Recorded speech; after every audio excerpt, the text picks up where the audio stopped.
Hey everybody, I'm back.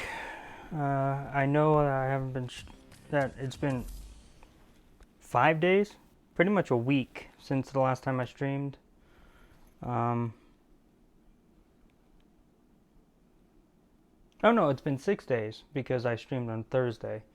So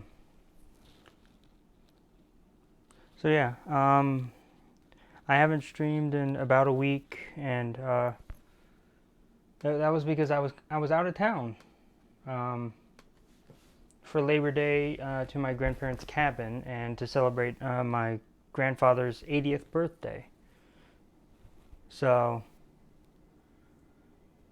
yeah, I was out of town with family up at a place where I probably would not have been able to stream even if I wanted to. So yeah, I couldn't stream Friday, and then Monday I was just extremely tired after taking care of everything that we needed to do before that, and then having the drive, the 4-hour drive. So yeah, I didn't stream on Monday. I apologize for that, but now I'm back. So if you can't tell by the title, what I wanted to do was I wanted to finish up the Doom campaign that I have on stream. And what I mean by that is just finish up any of the challenges or exploration that I might have left over. Which I think is just one. Yeah, it's just a hold still, which I can just use the BFG on. And then go back, try and finish off the weapon masteries. So I'll probably go to like research operations or Foundry and take care of that. Actually, I might need to go to like I might need to go somewhere else for that, so I can kill some. I'll figure it out. And then because of the title, after that I will do Super Metroid, because I don't think I've ever finished Super Metroid. I did play it like, oh my god, 10 years ago, and posted it on my channel, my first channel, Shadow Demon 137. And I started playing it, but I think I didn't get much traffic on those videos, and I was kind of just losing interest, not necessarily in the game, but just like I wasn't getting much response from the videos, so I kind of just felt like, no one's really watching it, so I won't continue it. So I did play through some of Super Metroid, but I never played through the entirety of the game. But let us go ahead through this. I think all I need to do for this is just get to the point where I have the option of killing 2 Barons of Hells, and then going from there, because let's see here. Yeah, I need to get 50 headshots while using the tactical scope, kill multiple demons with a single heat blast, kill 30 stunned demons, kill 3 or more demons with a siege mode beam 10 times, and kill 3 or more demons with a single detonation 15 times. So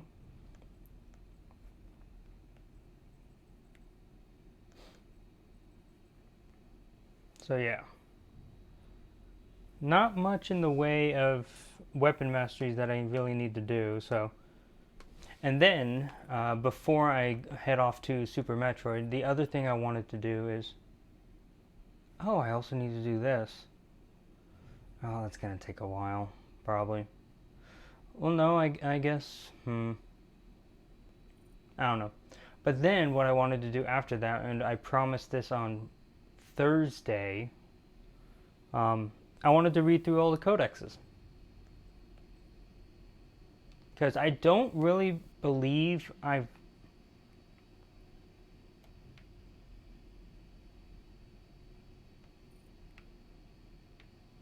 I don't really believe that I've seen anybody do that.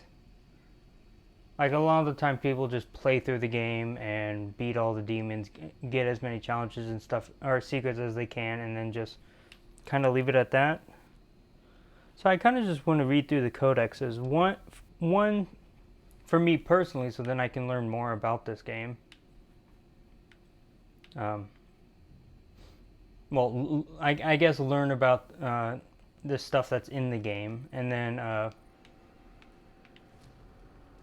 what you call it.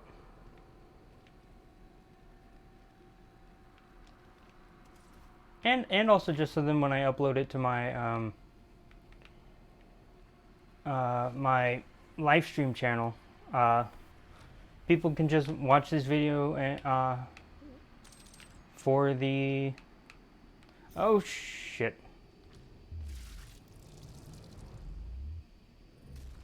That's a good start. People can just watch this video and just have lore in it. So, because honestly, what am I trying to say? This is just a bonus episode or a bonus stream of the game. I didn't need to do this.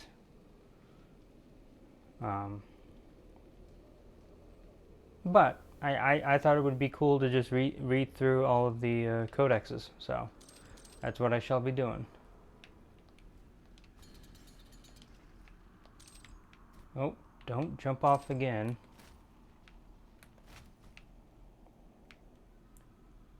Okay, so I need to get, I think, like 30 or so more headshots with this. I'm done with that. Plasma rifle I'm definitely going to need a lot more of. Gauss Cannon. Need to kill 3 or more demons in one shot 5 more times. And then the rocket launcher, I need to kill 3 or more demons with the remote detonation. I think like 4 more times or something. Let's see here. Oh no, 7 more times. That's 5. Yeah. The plasma rifle is going to take the longest. And then tactical scope requires 15 more headshots. So,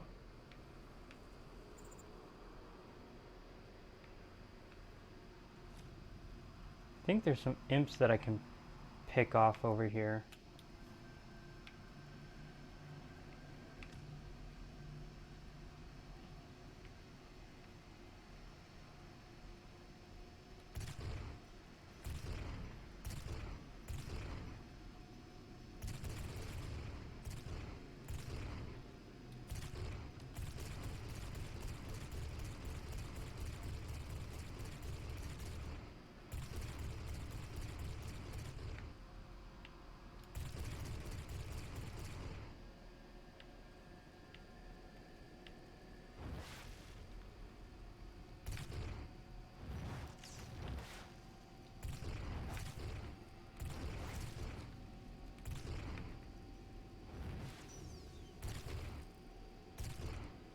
There we go.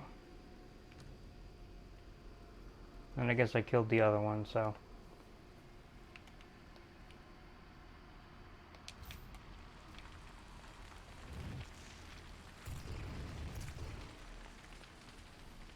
There we go. And now to start this.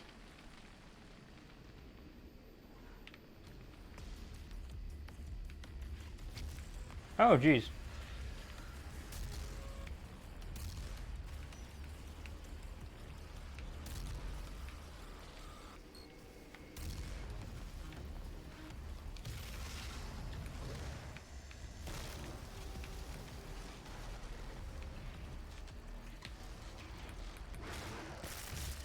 Oh, that went through the wall. Fuck off, Pinky.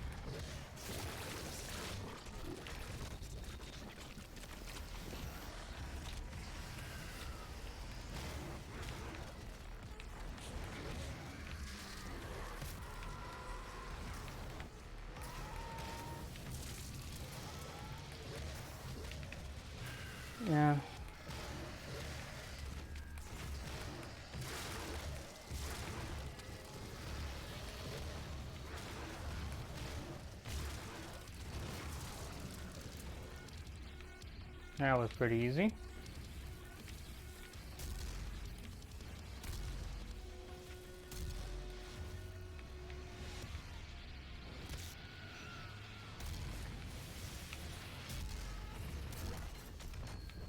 Ow.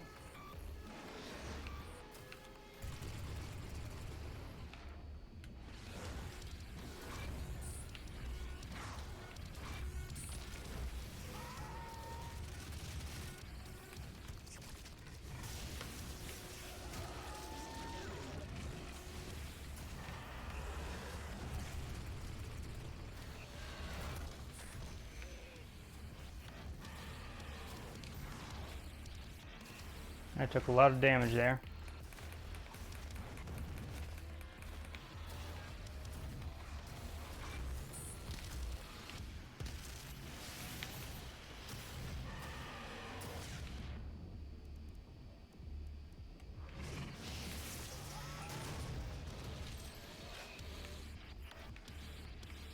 I took a lot more damage than I meant to.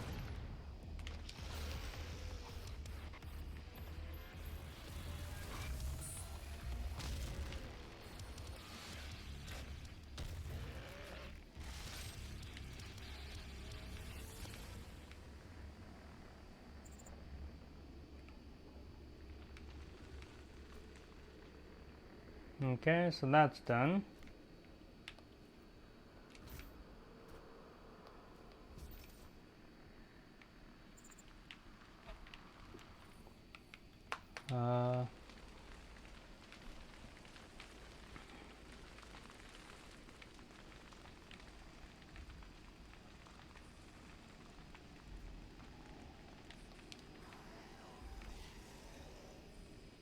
I know around here a lot of enemies will just die to the environment, so...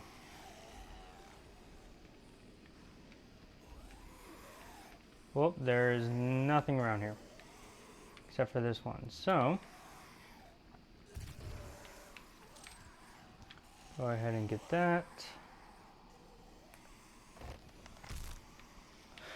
Okay. Go back up here. Gonna take a while until I can get to the point of actually being able to kill 2 Barons of Hells. So...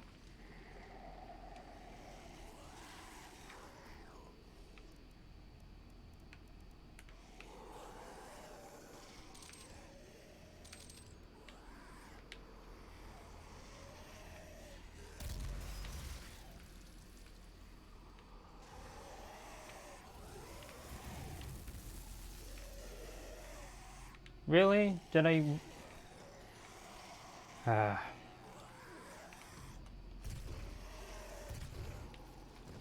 Okay.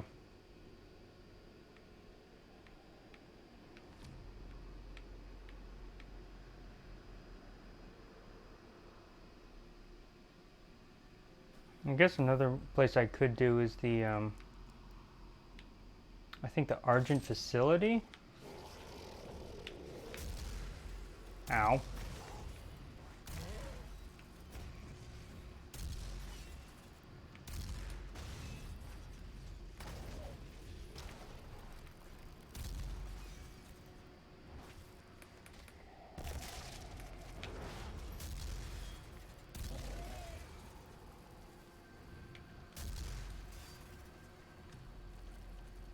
Well, you just had to hit the explosive barrel, didn't you? Of course you did. Okay.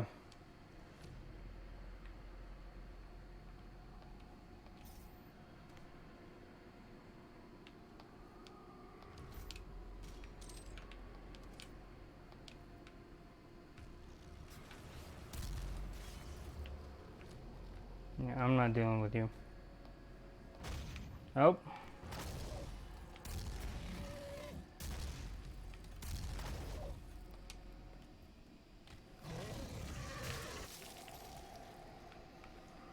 Okay, still no drop in quality, so... Wait. Okay, yeah, this is the way to go.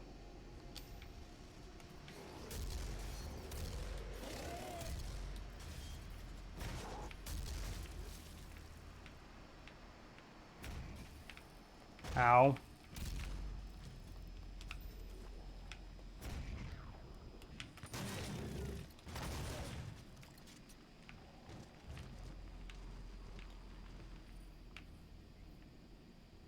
Okay, yeah, I need to go around.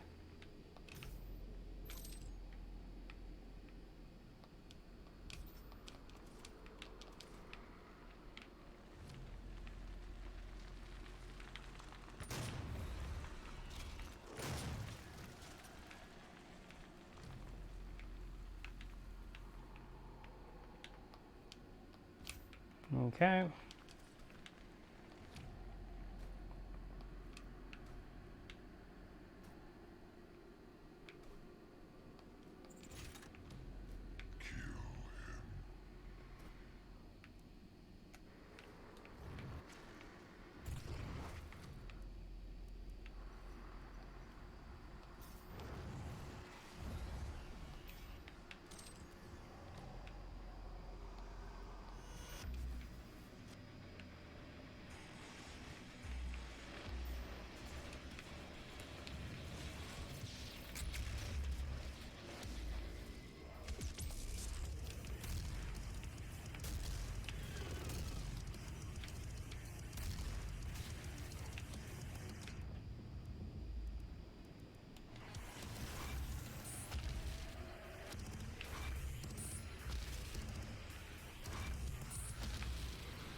Okay.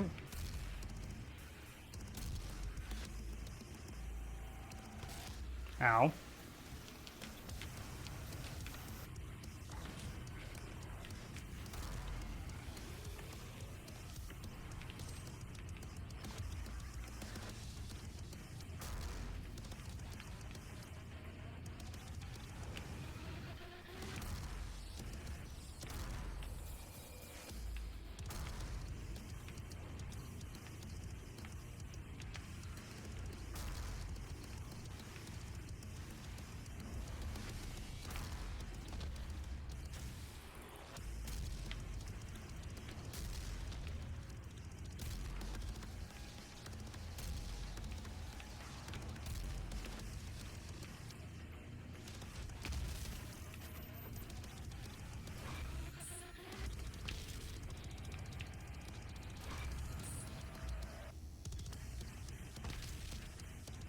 Cool.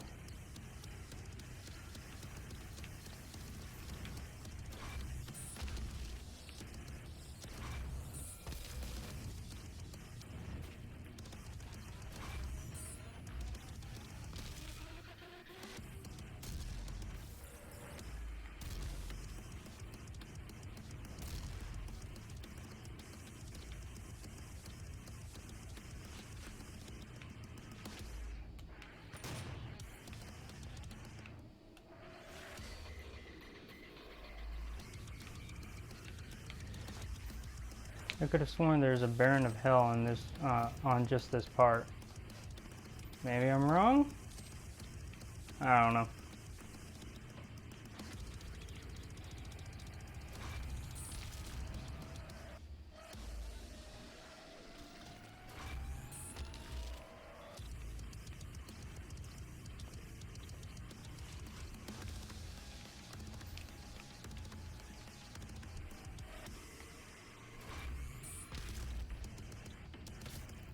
Ow.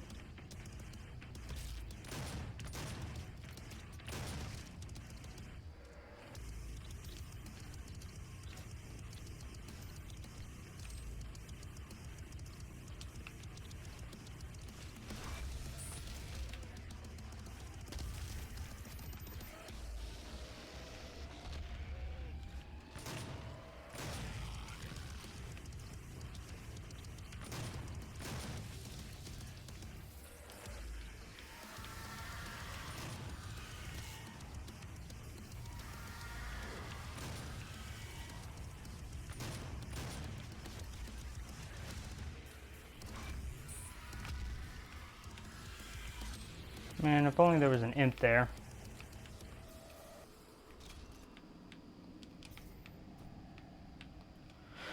Okay, so there wasn't a Baron of Hell around here. Cool. Well,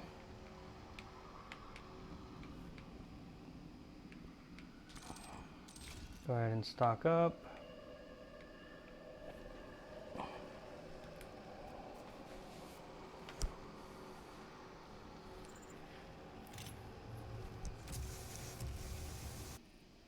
Oh.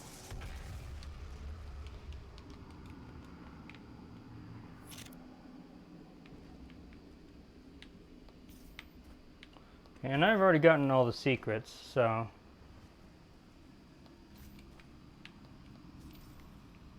I don't really need to go through and try and do the secrets.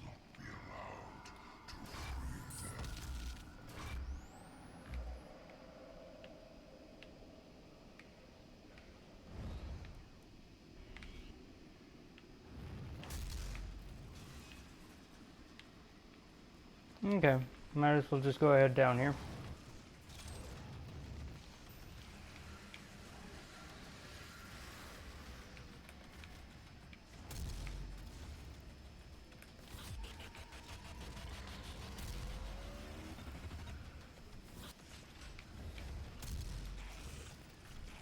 Ow.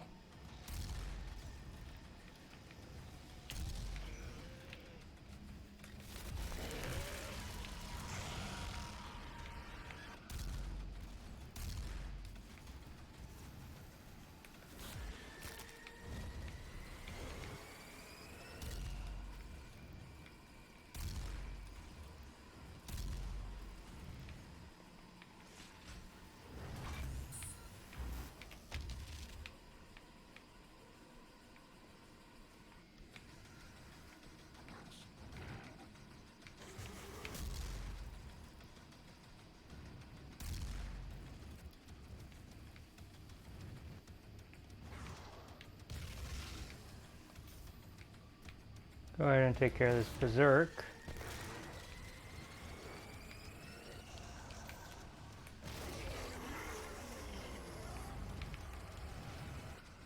Oh, what the?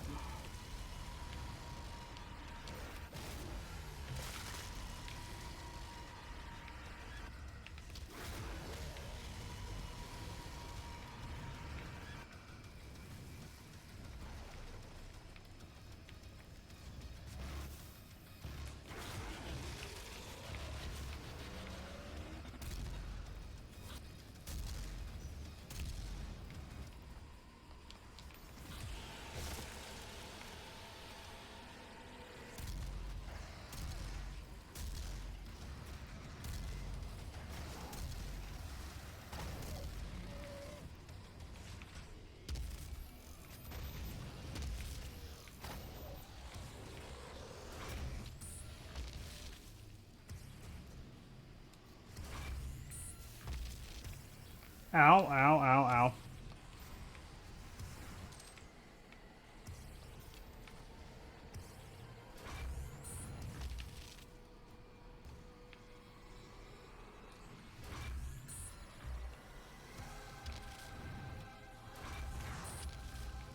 There we go. Okay, so I'm done with one of the weapon masteries. So that means, and I'm fully done with the Gauss Cannon. So, got this, which I need to do 6 more of. Got these, which I need to take care of, and then the tactical scope, which I probably should be able to do when I go back to earlier stages. Okay, so kill 30 stunned demons. That should be pretty easy. Especially,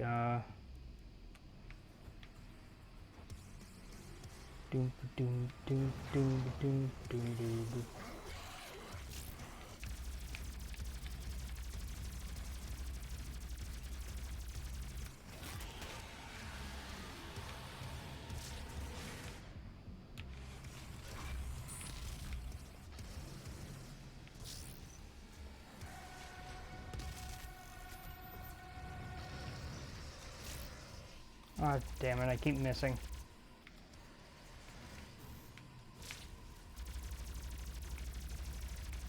There we go.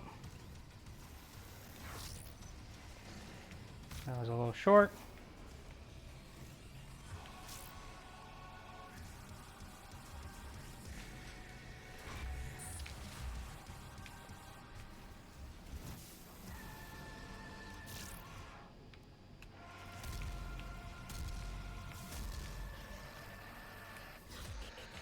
Now, does this count?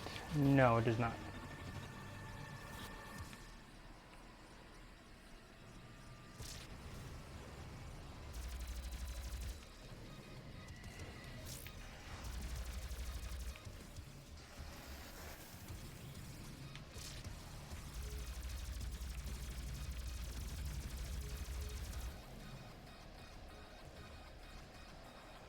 Okay.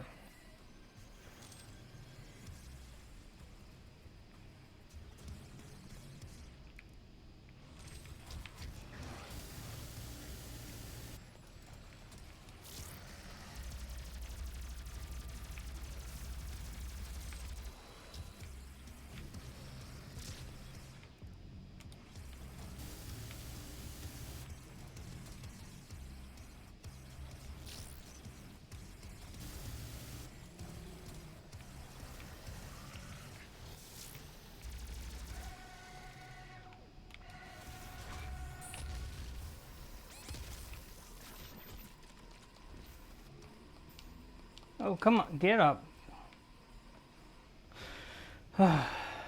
Okay. Where does this take me?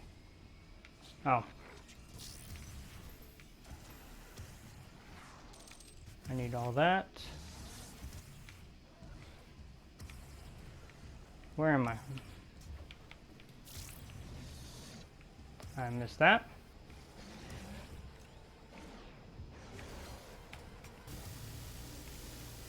Just gonna take care of this guy.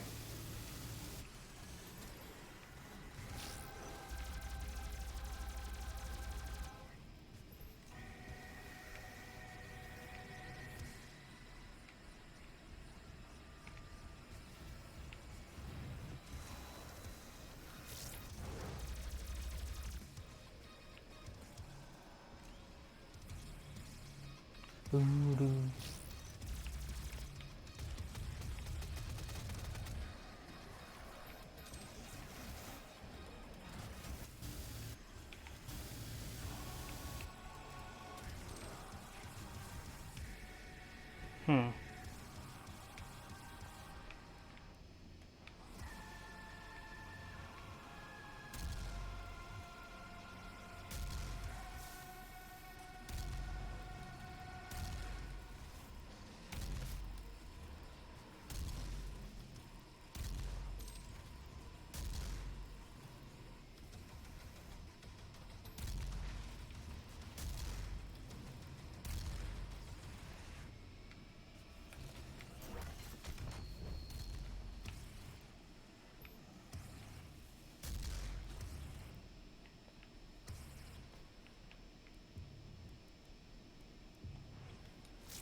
Oh.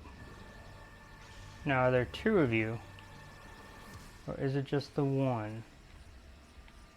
Because if I can get two of you, that would be great.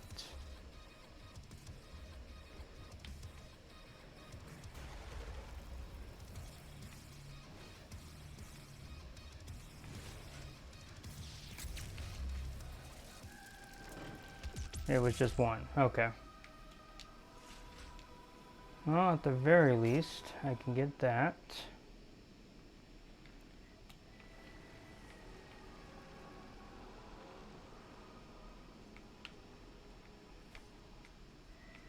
I keep forgetting that the some of these places give you like extra BFG ammo. So I could have used another BFG shot if I really wanted to. Okay, so the next area should have 2 Baron of Hells. Actually, I think the next place is the final place, so if they didn't have 2 Baron of Hells, I'd be kind of out of luck. I think the last area has like 3.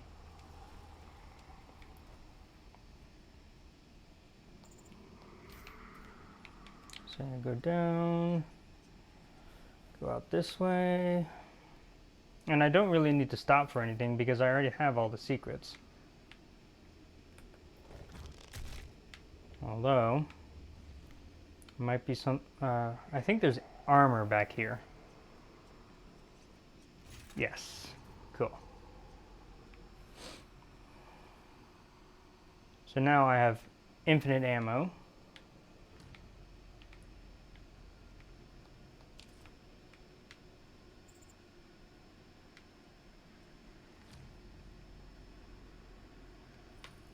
I have infinite ammo, and I have to do tactical scope, which I'll do later. Stun bomb, heat blast, and remote detonation. So, plasma rifle, rocket launcher. So yeah, I only have 3 weapons left to use. Rocket launcher, 2 things on the plasma rifle, and then the tactical scope.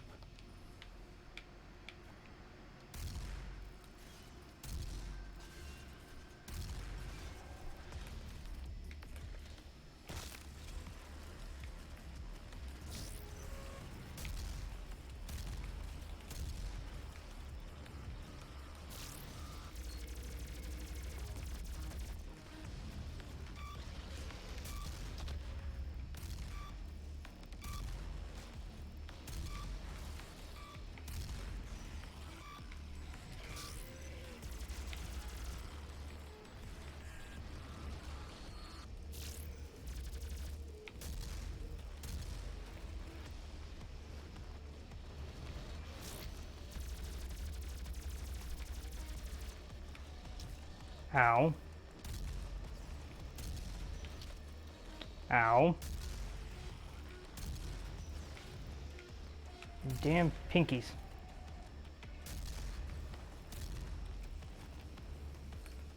Give me that armor back.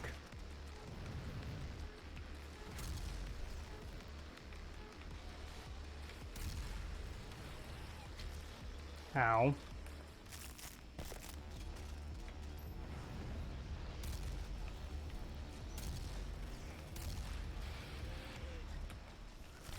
Oh, I'm taking too much damage.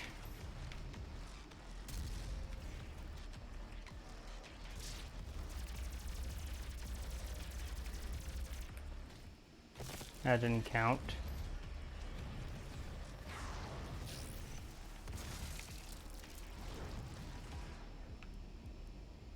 And I am out of plasma rifle. Oh, please don't explode in my face. Maybe I can get... Oh! I just remembered. I have a chainsaw. Any other big enemies around here?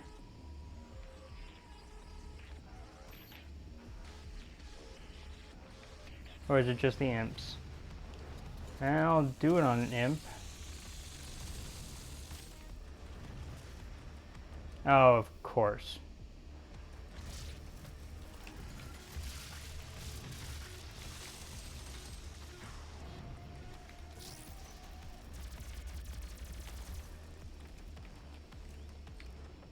Actually, if I do this and then quick snap to the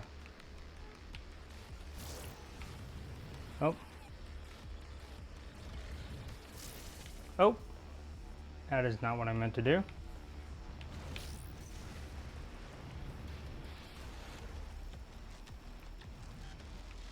Taking way too much damage.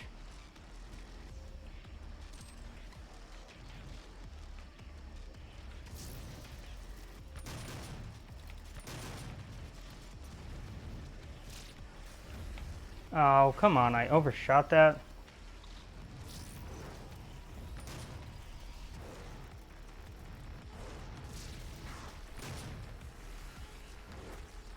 Ow.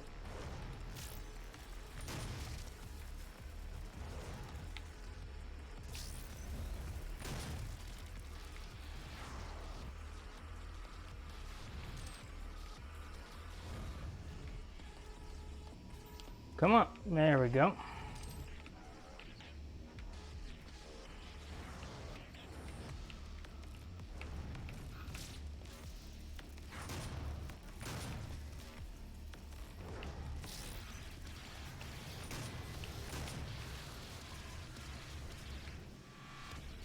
Oh geez, oh geez.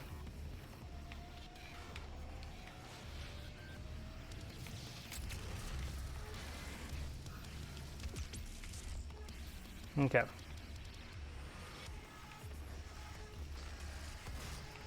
Oh.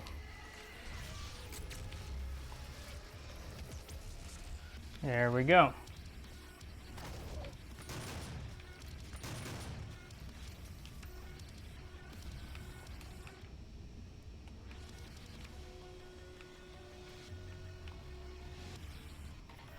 Come on, come at me.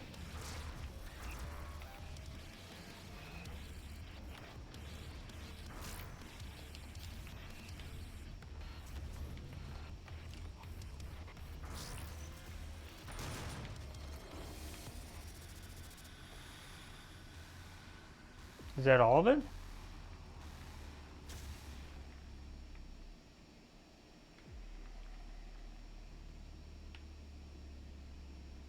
Really?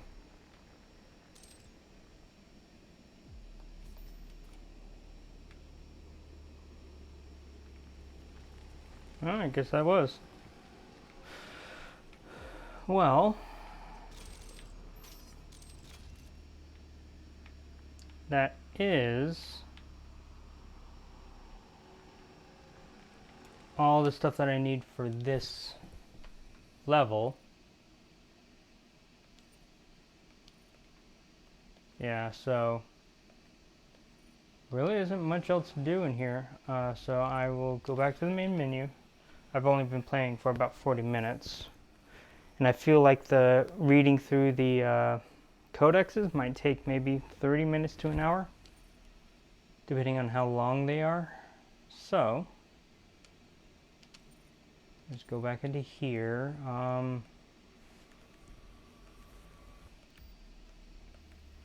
Actually, I might want to do Lazarus Labs, because that's where you get the BFG. And so there is like one area that has like a whole ton of enemies. So if I could get to that part.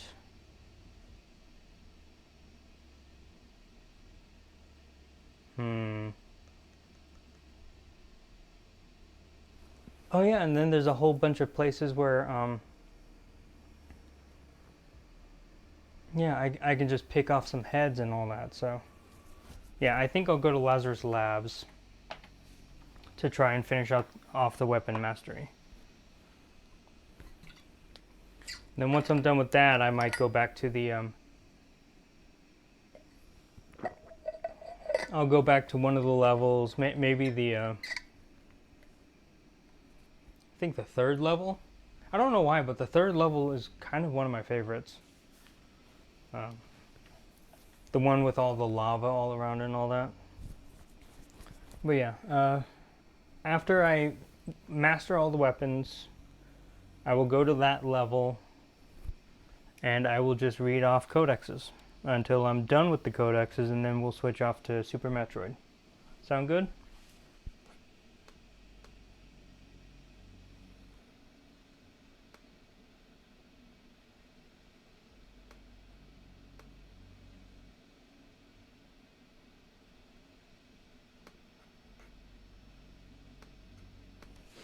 Okay.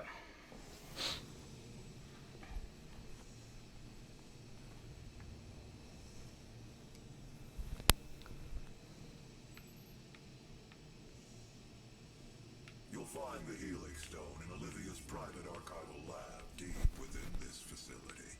Few have ever seen the stone. But if you came to us for a reason, you might be able to see something in it we haven't.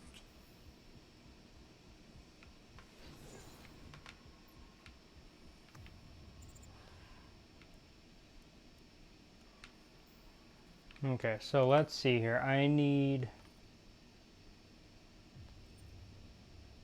10 more headshots and then I'm completely done with the heavy assault rifle. I need 6 more stunned demons and then I'm done with that. 6 more, kill 3 or more demons with a single detonation for the rocket launcher, and then the heat blast, which 2 of those will pretty much just require me to yeah. It is not a mistake that he has come into our possession. The demons prophesied his return.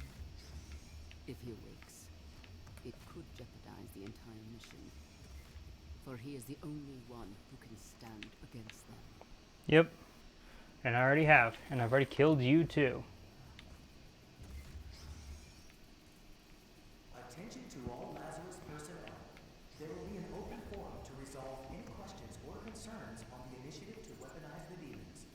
Report to the chapter.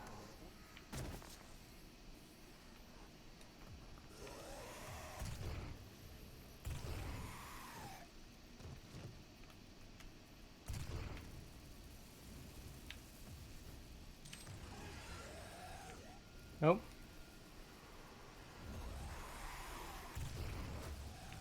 Oh, 2 for 1.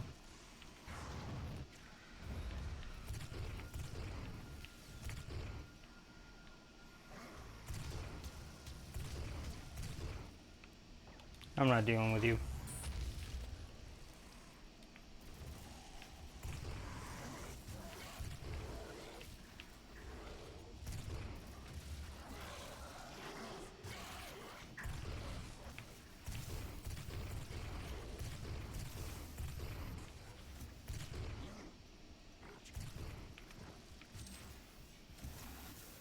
Ow.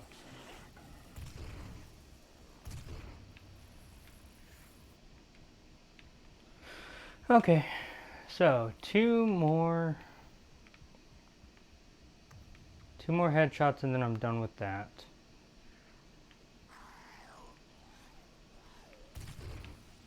Okay.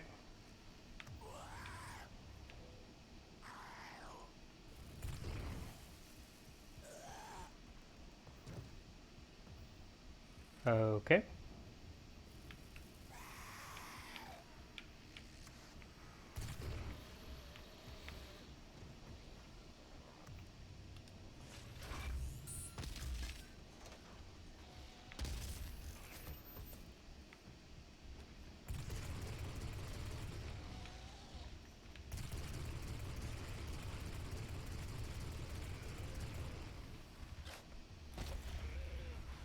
Okay.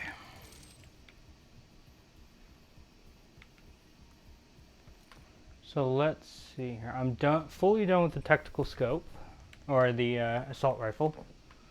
So now just 3 more detonations. No, 6 more detonations, and then that. So I shall go ahead and switch to the plasma rifle.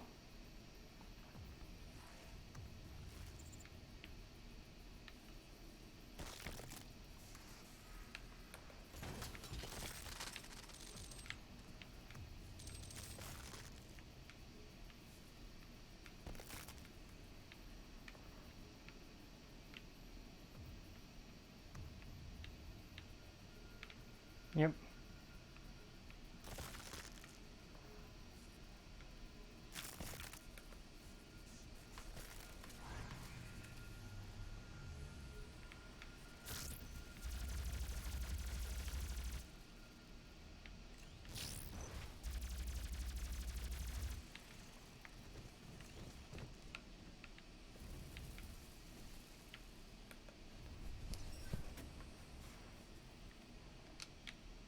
Okay, and then yeah, this just takes me.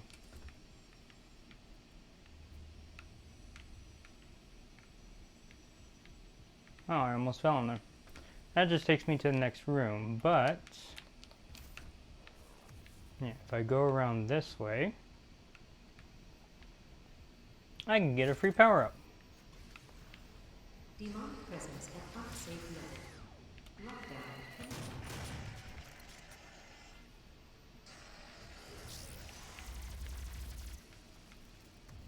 Okay, so 2 more.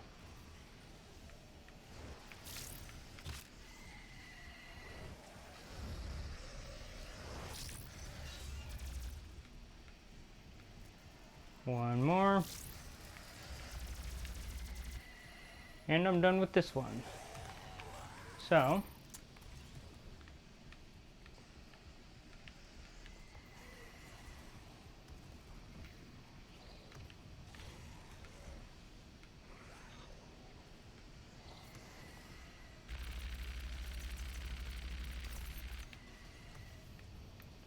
get the heat blast. What the hell? Felt like there was a fly on my arm.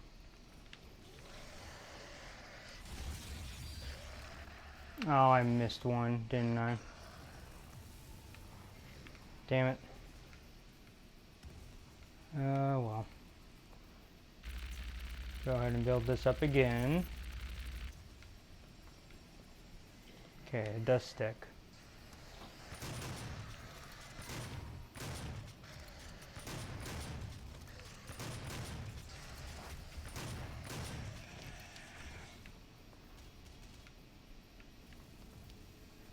Oh, I don't want to get the the power up just yet.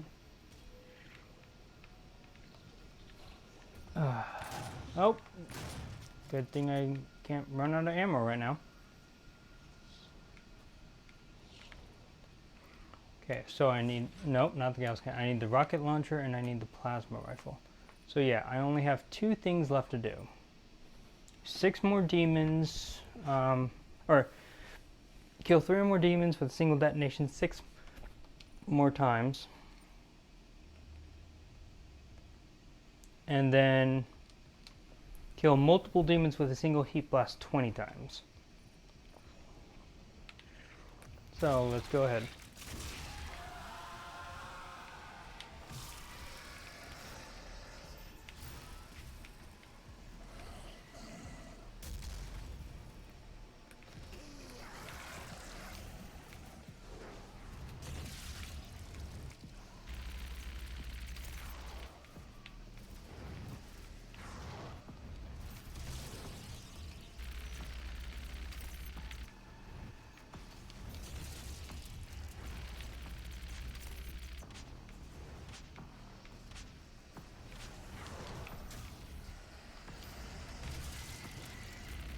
Cool.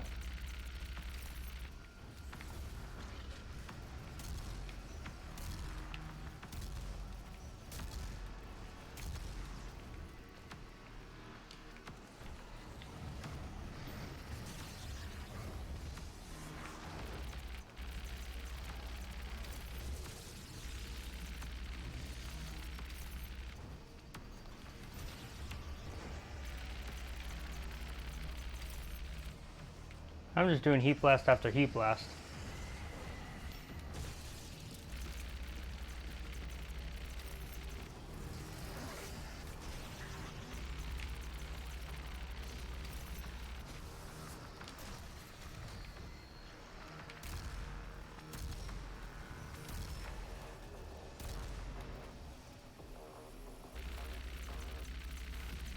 Oh, I am at the cusp of not being able to...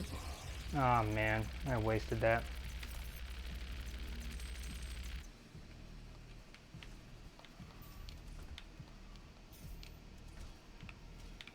Okay, but there's a whole bunch of armor left that I can grab, so...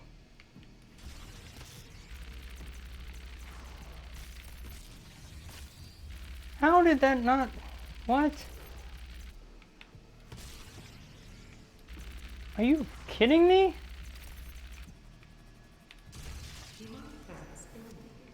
How did the imp survive that multiple times? That was weird.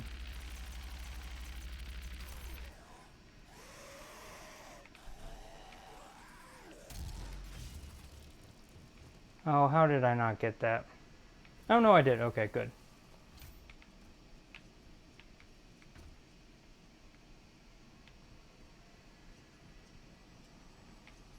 Wait. Is the BFG not in this part? Or is the BFG...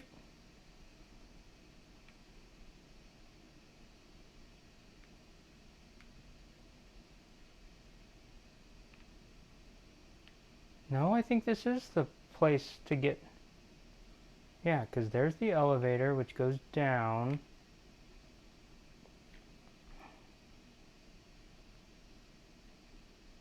Wait. Oh no, this isn't the place to get the BFG. Well, I mean...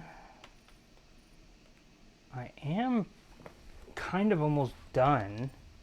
I just need 5 more of those and 14 more of those, and then I'll be done with the weapon mastery. Oh. Volunteers are currently needed for the UAC's exciting new Revenant research program. Expand your potential, experience something new, and go beyond mere mortal limitations. See Jessica in Human Resources to find out if you qualify.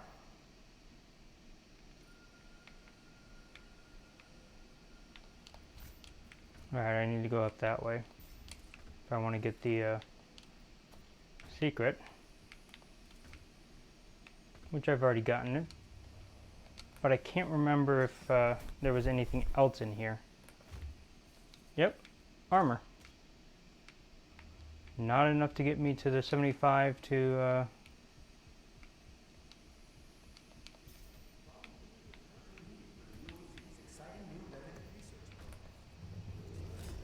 yeah. Olivia activated the hell wave from somewhere inside this facility.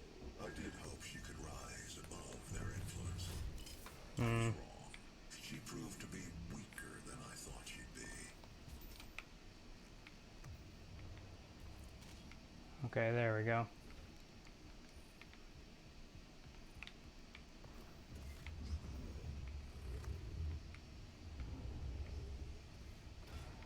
Oh yeah, this is the level with the cyber demons. How?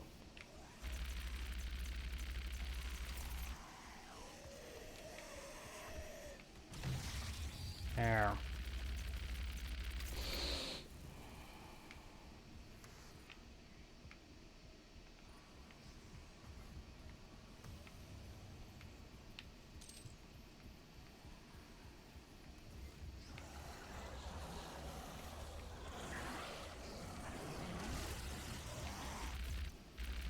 Whoops, that's not what I wanted to do.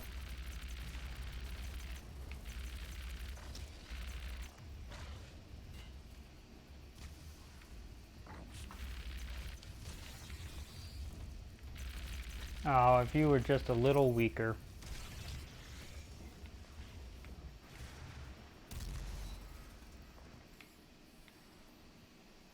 Ow.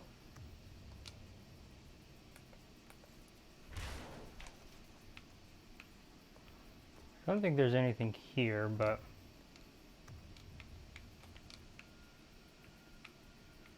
Oh, auto map, which I already have. Oh yeah, this is where the cyber demon came from and then left.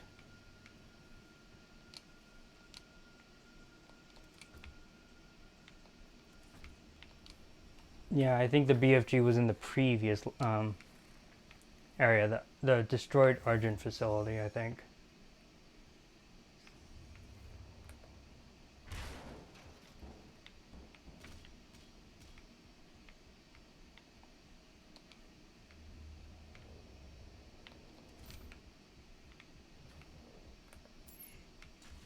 Okay.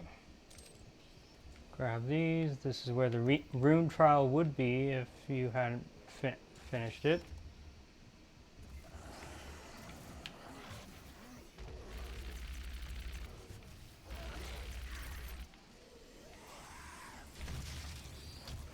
Oh.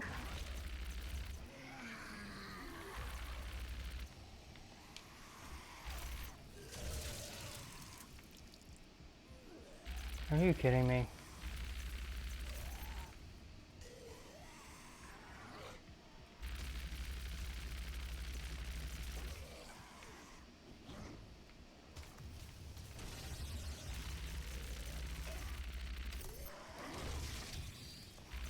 How did that not kill you?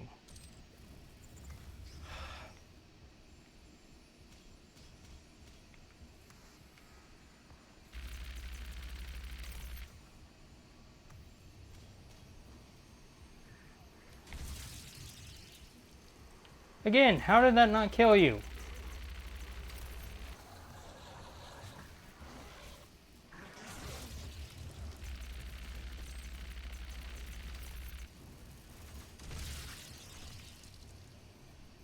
I am not understanding how some of these enemies are not dying. You know what? Fuck off.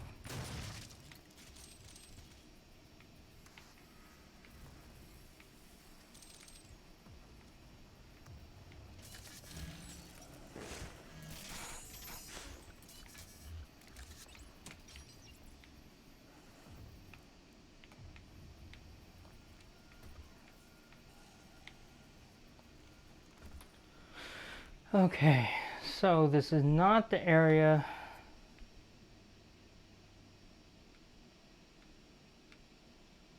that the BFG is, so there's not going to be like a whole room of enemies that I can just kill, I think. Wait. I mean, there is Thread the Needle.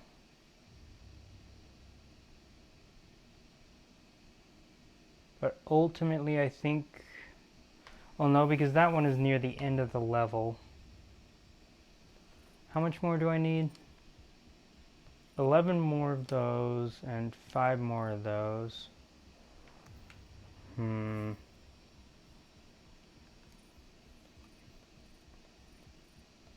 know, I did also just remember.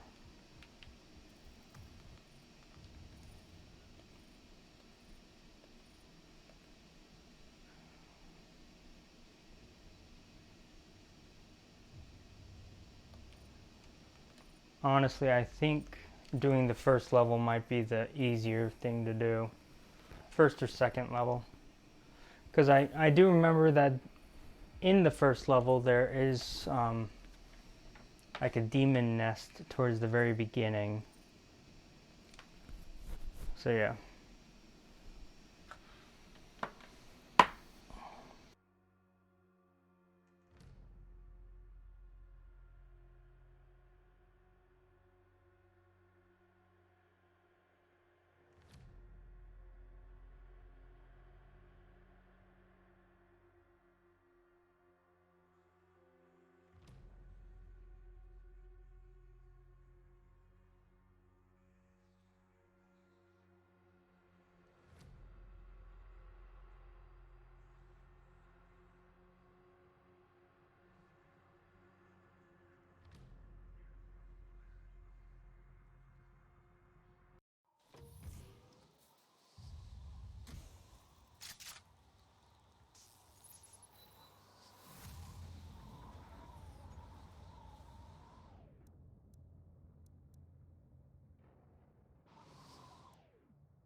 Forgot my mic was muted. And don't worry about me, I'm just talking. Trying to figure out what I want to do and all that, so. Either way.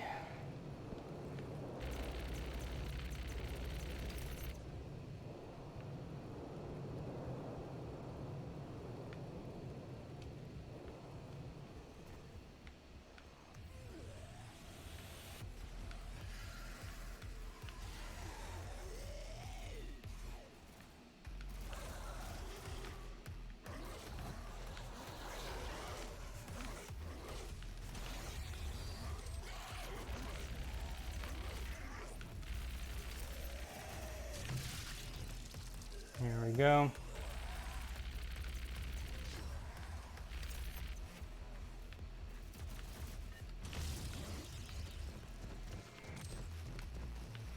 Okay.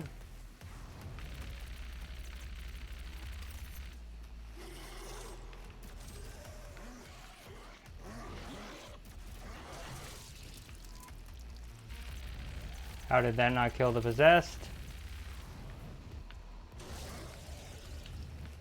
Again, how did that not kill the possessed guy? There we go.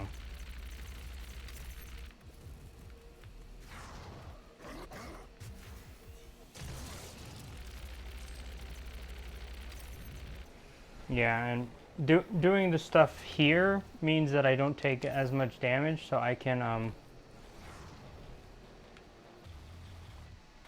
I can save up a whole bunch of ammo doing all this stuff.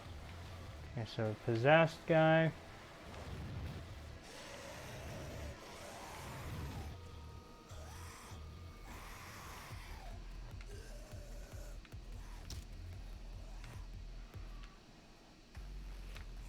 Is an imp not going to come over here?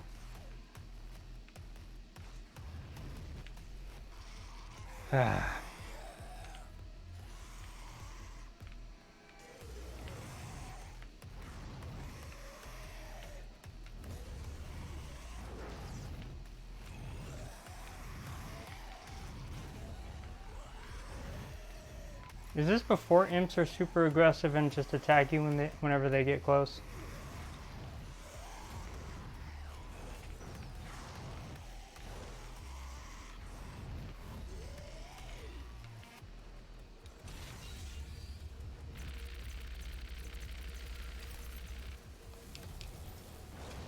Okay, well that's it for I think the possessed.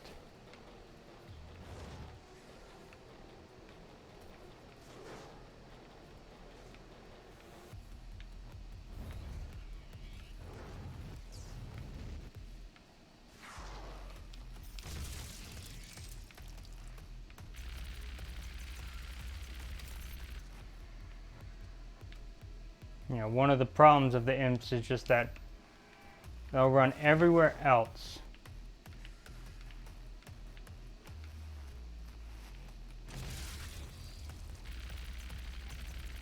Was there another imp? No, there wasn't. Okay.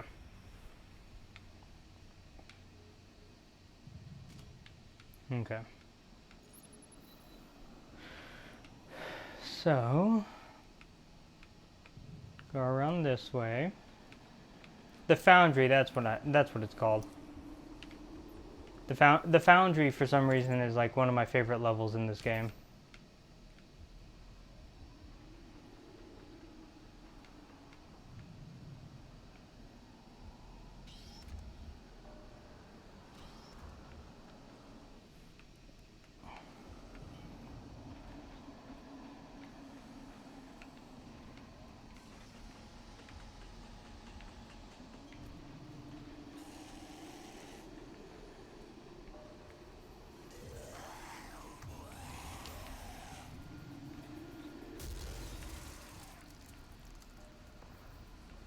Okay, cool, that did count.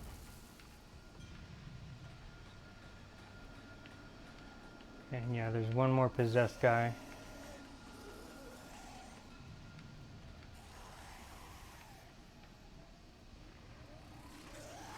Okay.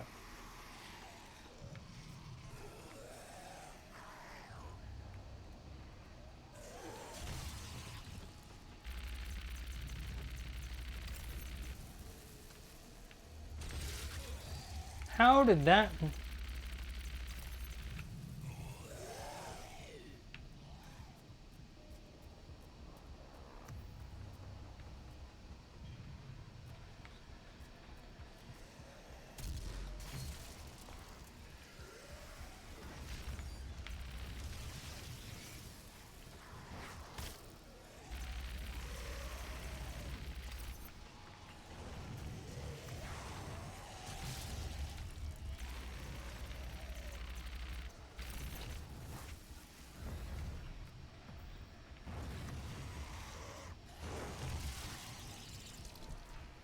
Okay. So I think I need 3 more for the rocket launcher. Yep. And 3 more for this. Charge this up.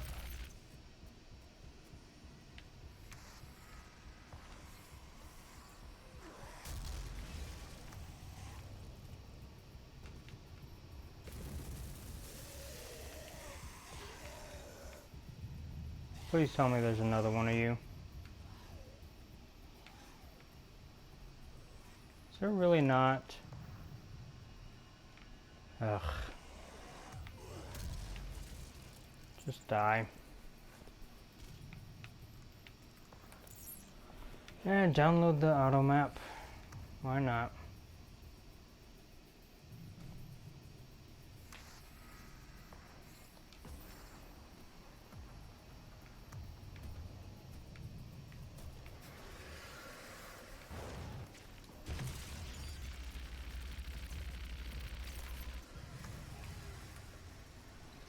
Go ahead and do this, because I know that there's some enemies in the secret map. Do you have another imp friend? Yes, you do. Okay, so 1 more for the heat blast, and then the rest is just a rocket launcher.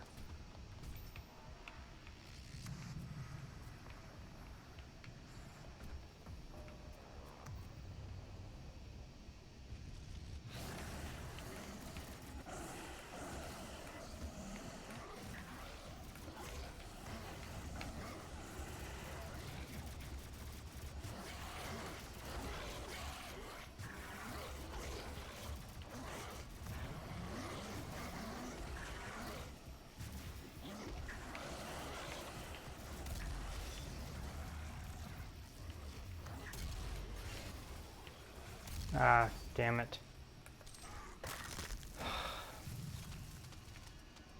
Oh well. Just need 3 more of these anyway, so.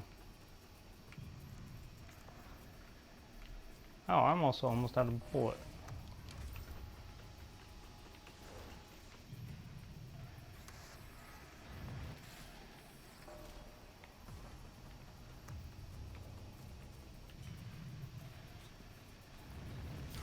Oh, there's an imp down there.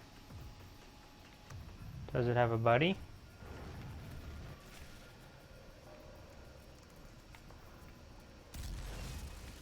No, it doesn't look like it. Probably should have used a chainsaw for that.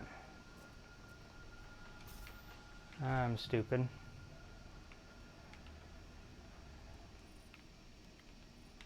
Right, this goes somewhere.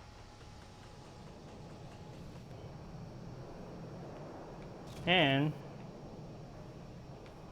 the funny thing is that I can't get more ammo for this on this level. So I either use the chainsaw or I get my armor up to 75.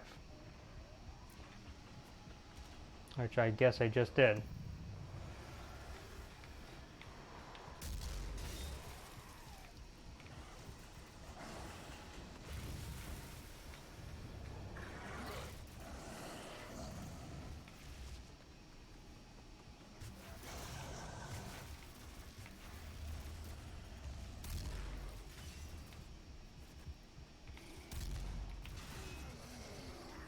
Oh, how did... Of course you didn't.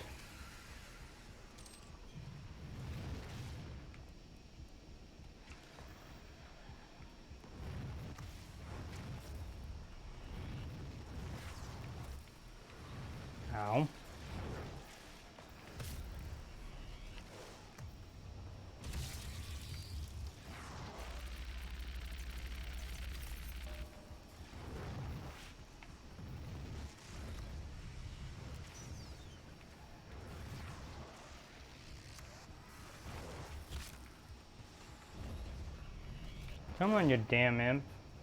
Get down here.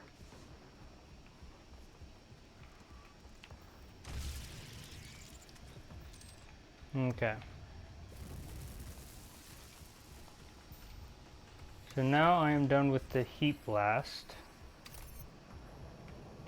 which allows it so then it can just charge up in the background,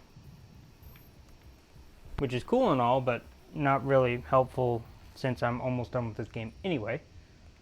So all I have left to do is get one more multi-kill with the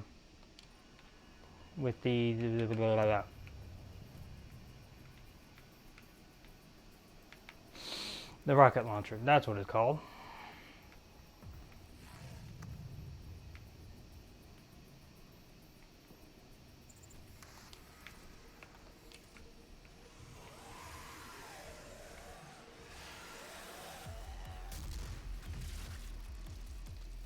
Oh, how did...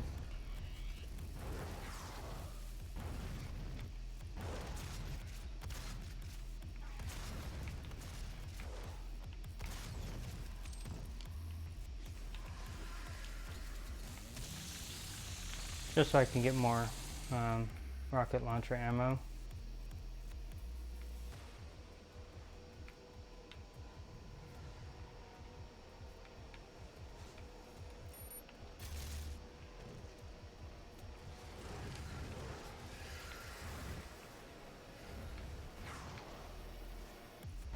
Is there really only 2 of you here?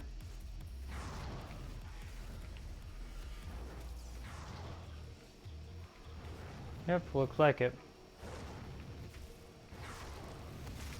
Oh. No, of course there wasn't.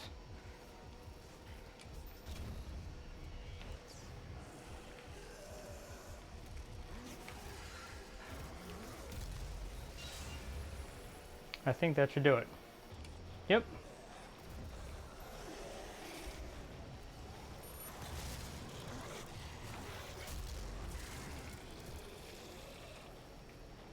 And what does that do for this weapon? Explosives are now mounted around the rocket, allowing a remote detonation to occur without destroying the projectile. Cool. Ah, I see now. So now you can aim towards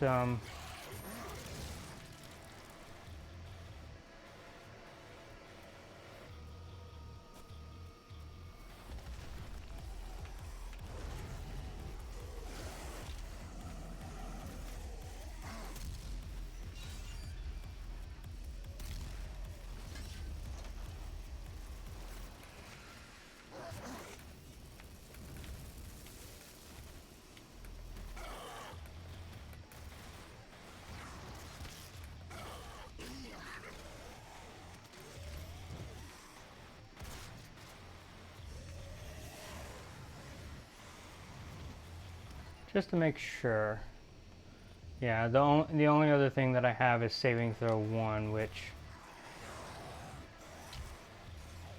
I guess I could do.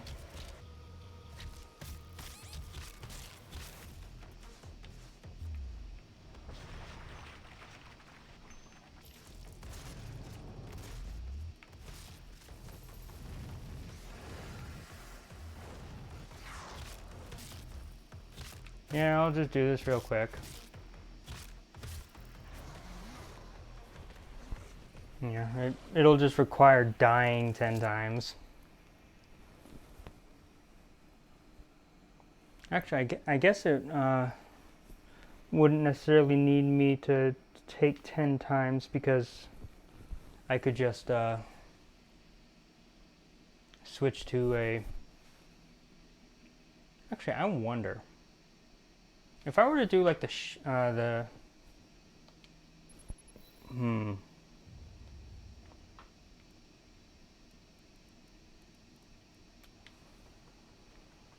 Yeah, I'll switch to the shotgun for now. Or a super shotgun for now.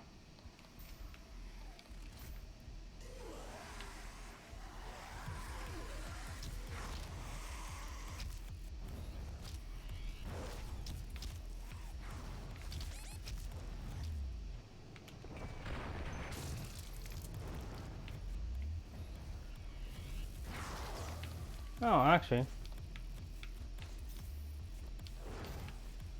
Now that I think about it, I could just jump off the edge.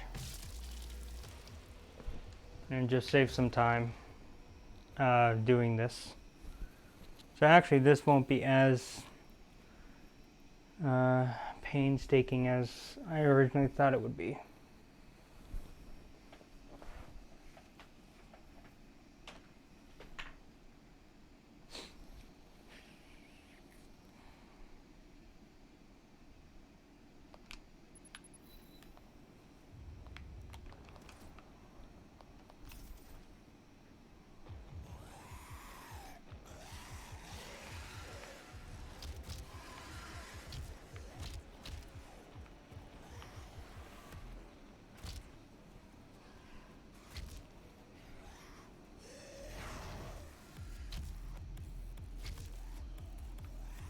How did you get hurt?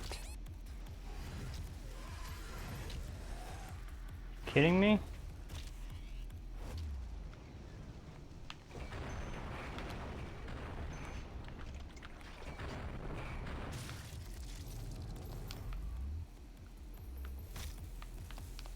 Okay.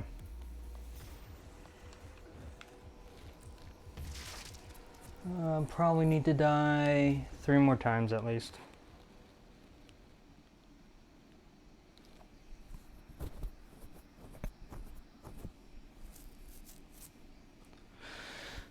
And then I'll finish this level.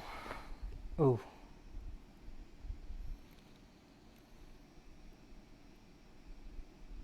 Yeah, I'll finish this level, go to the Foundry, and then read the codexes.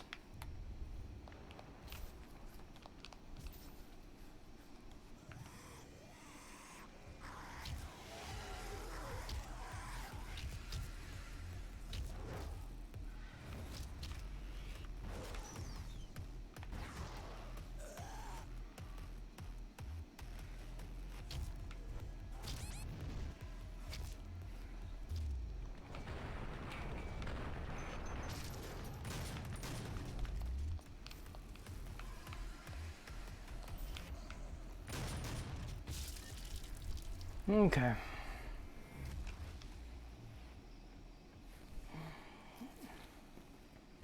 Honestly, having the possessed attack you is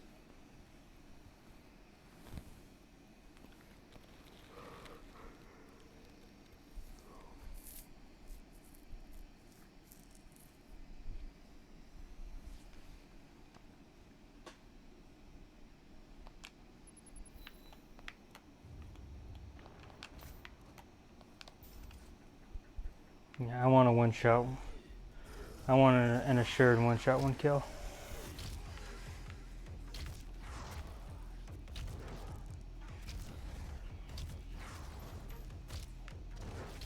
You killed.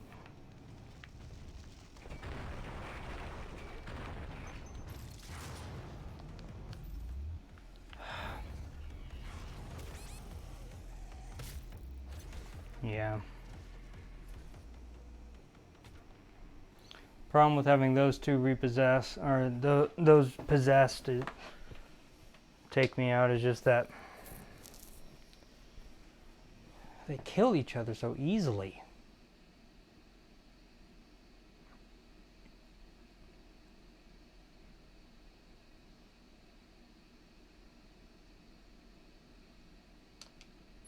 Oh yeah, 2 more times, potentially. Actually, if I really want to make sure that I get attacked, I can go right here.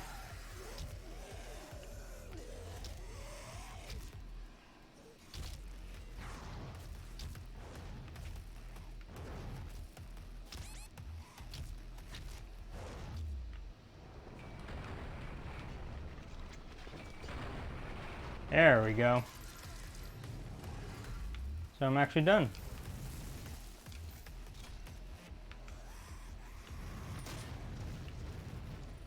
But let me just make sure. Yep, all weapons are fully maxed out. All of the armor is done. all of the runes are done.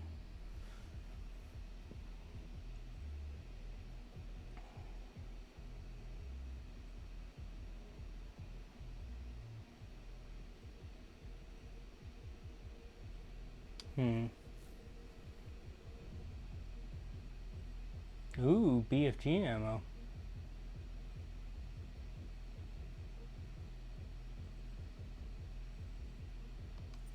I think I'll take that with the armor defensive and rich get richer.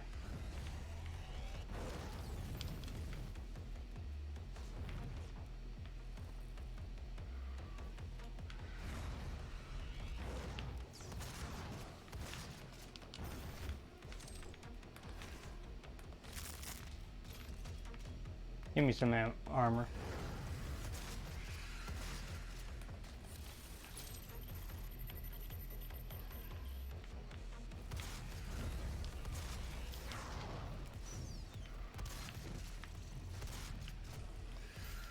Ah, dang it.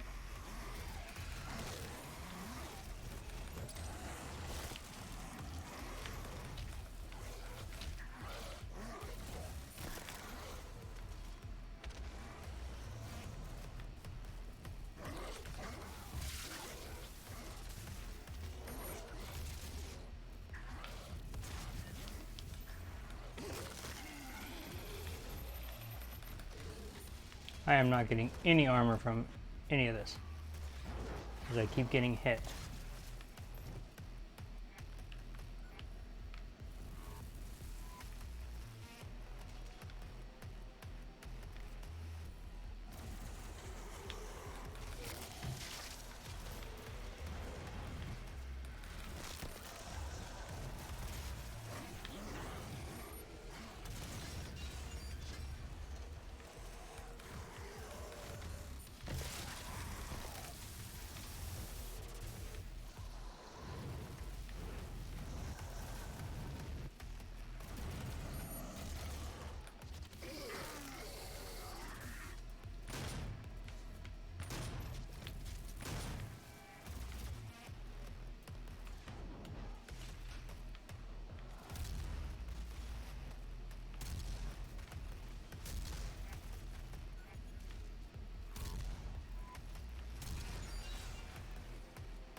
There we go. I mean, I didn't really need to do that. I'm already done with all this. Oh.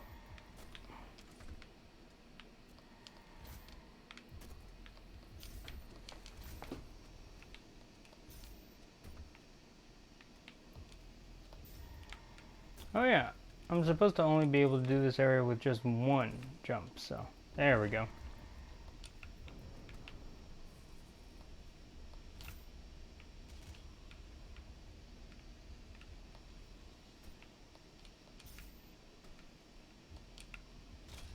There we go. Now I'm max.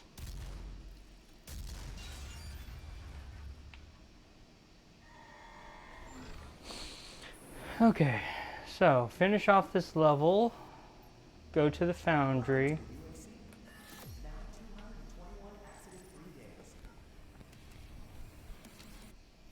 Yeah, go to the Foundry, and then read the codexes for probably a good 30 or so minutes. Yeah, the third level. I don't know what it is really, but the Foundry is kind of just one of my favorite levels.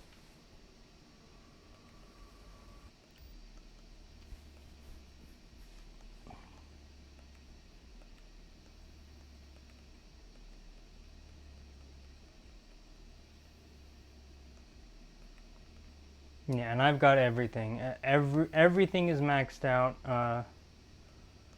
Everything is done for the stream file. So, yeah. With the satellite back online, the full scale and origin of the attack is revealed. Olivia Pierce, the Lazarus Project's lead scientist turned cult leader, activated a hell wave and released hundreds of demons from their holding cells in the Lazarus laboratories. The devastation that followed has left the facility on the brink of complete destruction. The Foundry reactors are in critical meltdown. Samuel Hayden, a survivor and head of the Mars facility, has offered you his help if you need it. You don't. You just need ammo and a way to stop the meltdown before it tears the base apart. Honestly, I probably should have read these level intro descriptions as well while I was playing the game, but I kind of just didn't think about it.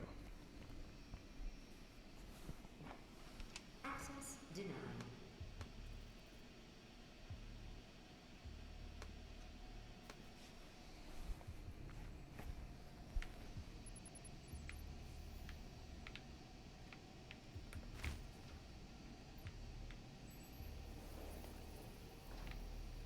After running more diagnostics on the active radar suit, it appears that I can accelerate the upgrading of your arsenal. For your combat effectiveness, I have added a tracker to your opponent's display. The facility will not allow you access to the turbine room unless the demonic threat level is brought down inside the Foundry. Our security systems cannot be overridden. Yeah, shut up. I got this.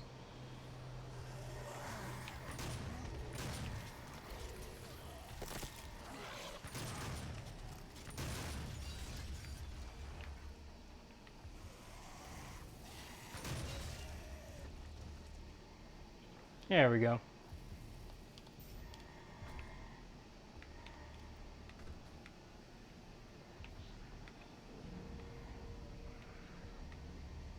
Okay. So, I think it's time to start reading. Hope everyone's prepared. We've got a lot to go with reading.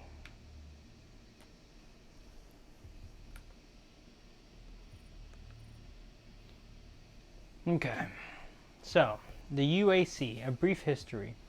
Despite the discovery of liquid water on Mars in the early 21st century, the colonization of Mars had little appeal beyond exploration for the next century. With the discovery of the Argent Fracture, a transdimensional stream of unrefined Argent plasma, in 2095, settling and mining Mars became both practical and essential to meet the vast energy demands of Earth.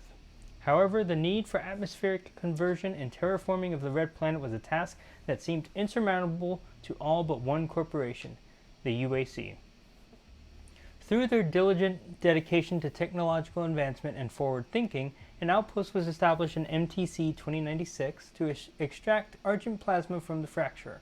When this plasma is subjected to the UAC's fermionic transference pattern, Argent energy is produced. This remarkable venture eventually bore fruit as Argent energy became the primary power source for all of Earth. New visitors to the UAC facility may take for granted the rich atmosphere while on the surface, but it should be remembered that just a few short decades ago, Mars was an inhospitable desert that could support no life. Unauthorized exploration into the exclusion zones outside the base is not allowed under any circumstances. Highly volatile experiments and artifacts are frequently researched a safe distance away from the base, and your safety in these areas cannot be guaranteed. Okay.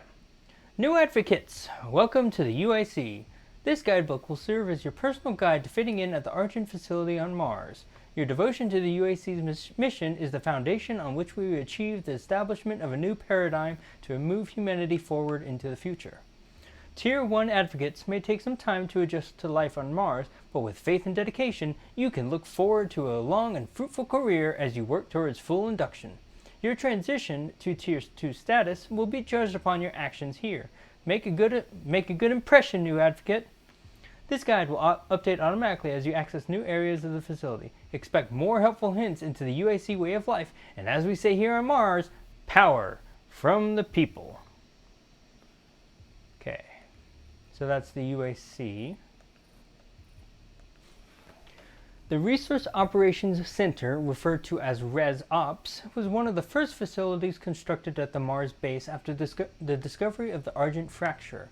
It encompasses several key areas needed to run the facility, including plasma extraction and processing, isotope stabilization, heavy metal and ore mining, artifact analysis, communications networking, and off-world transportation. New UAC employees posted to the Mars facility are expected to fulfill a tour of duty in Res Ops before moving on to the specialized career bracket.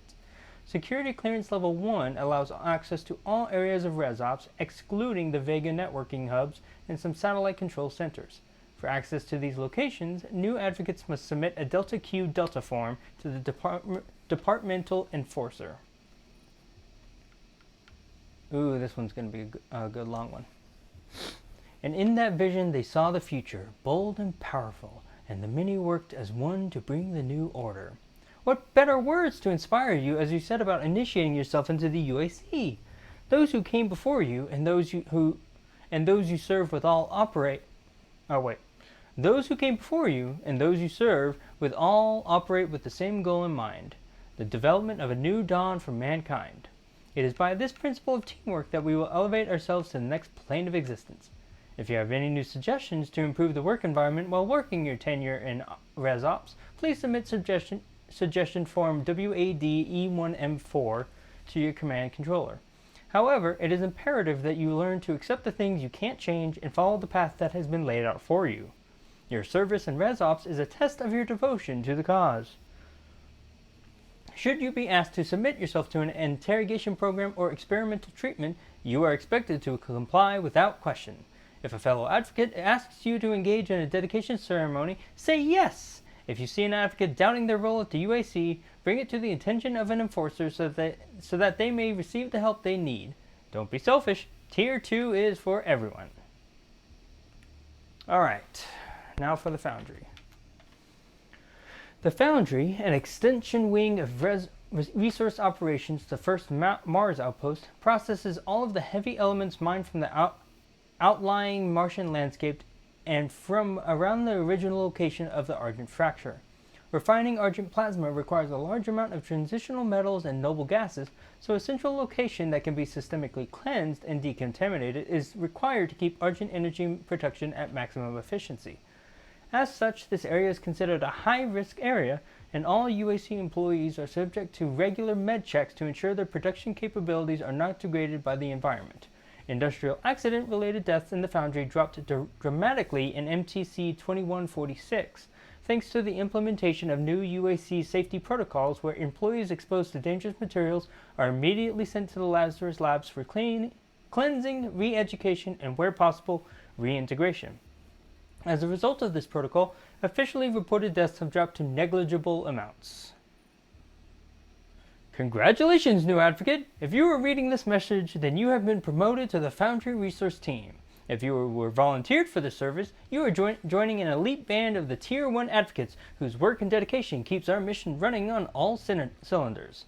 As a member of Foundry Resources, you will have access to some of the most advanced equipment the UAC has to offer, including Gripton cargo handlers, Delta V jump boots, and dinophasic elevators.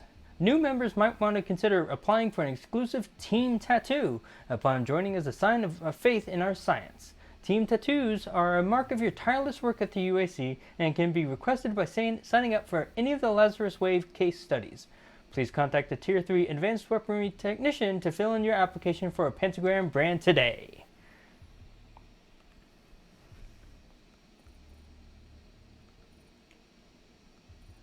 Seems like the last one is always like the guy that you find around kind of just talking. And I kind of like that. The surface of... so Argent Facility. The surface of Mars is an inhospitable environment, despite the breathable atmosphere created by the N2 O2 pumping stations. Sandstorms regularly make working outside impractical, and constant maintenance is necessary to keep the facility fully operational.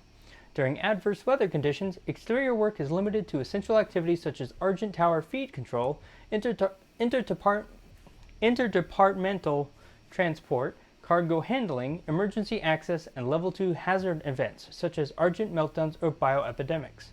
Untethered cross-dimensional activity is a frequent occurrence outside of the base, so buddying up is advised for all workers when journeying onto the surface. At times... Oh, I didn't even realize that each one of these had a separate title. Exterior opportunities. At times, Tier 1 and Tier 2 advocates will be asked to perform dangerous duties that include exterior work. Oh, sorry about that. This work may be put before you as punishment for not meeting your quota, or because you are the best person to complete the job. In either case, new advocates should approach the work with the same focus and commitment as any other task. Should you experience any interdimensional encounters, you are advised to report the event to a Tier 3 Lazarus Project scientist or your departmental enforcer. You are advised to not approach any non-human entities without executive supervision. Calm under pressure. Should you find yourself caught in a level 3 demon contamination event, it is important that you remain calm. A Tier 3 advocate wouldn't panic, and neither should you. We have a saying here in the Lazarus Labs, if you want the job, act as if. So stop, think, and act as if you are a Tier 3 advocate. Here are the steps you should follow. Number 1. Attempt to reach an emergency force field safety zone or a bulkhead door. Do not run, as some of our transdimensional visitors are sensitive to movement. Number 2. Shut down any volatile equipment you may be using. Should you be unable to escape from the demons, it is important that you don't leave that plasma cutter running where it could damage an important piece of machinery. Number 3. If there are no obvious escape route and you have powered down your equipment, give yourself over to the demon willingly. Studies have shown that infuriating a demon by running away can cause additional frustration in the predator, and that may result in your body being too badly mutilated for useful post-mortem study. Simply kneel down, close your eyes, and wait. Remember, you can be useful in death as you are in life. Cool. Okay. Argent Energy Tower. I am enjoying reading these, I just want to say that. Completed in 2127 based off a prototype developed by Samuel Hayden's research team, the Argent Tower, also known as the Argent Inductor, is the UAC's crowning achievement. This unparalleled piece of technology is born of the synergy achieved when radical, forward-thinking UAC science is charged with the raw power of Argent plasma. Unprecedented in scale, the tower's primary purpose is to harness Argent plasma from the fracture, convert it to usable Argent energy, and beam Argent packages to Earth's GEDM, Global Energy Distribution Matrix.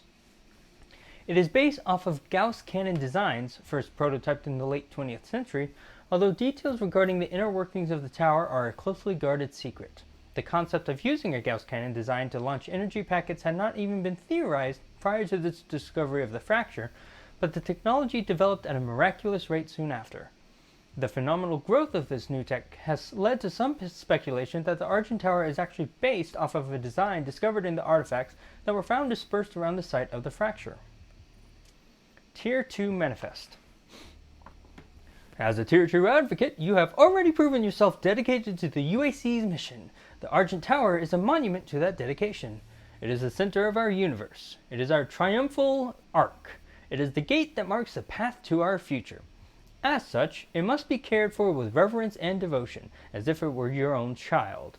It is up to you, Tier 2 advocate, to make sure that our altar to the future functions perfectly at all times. Whether your job is to clean the energy filters, or calculate the plasmatic isotope mix, or just to oil the hinges on the blast doors, approach your work as a professional, as a follower, and as a hero to the cause of science. Unlike everything else in your life, your work here matters.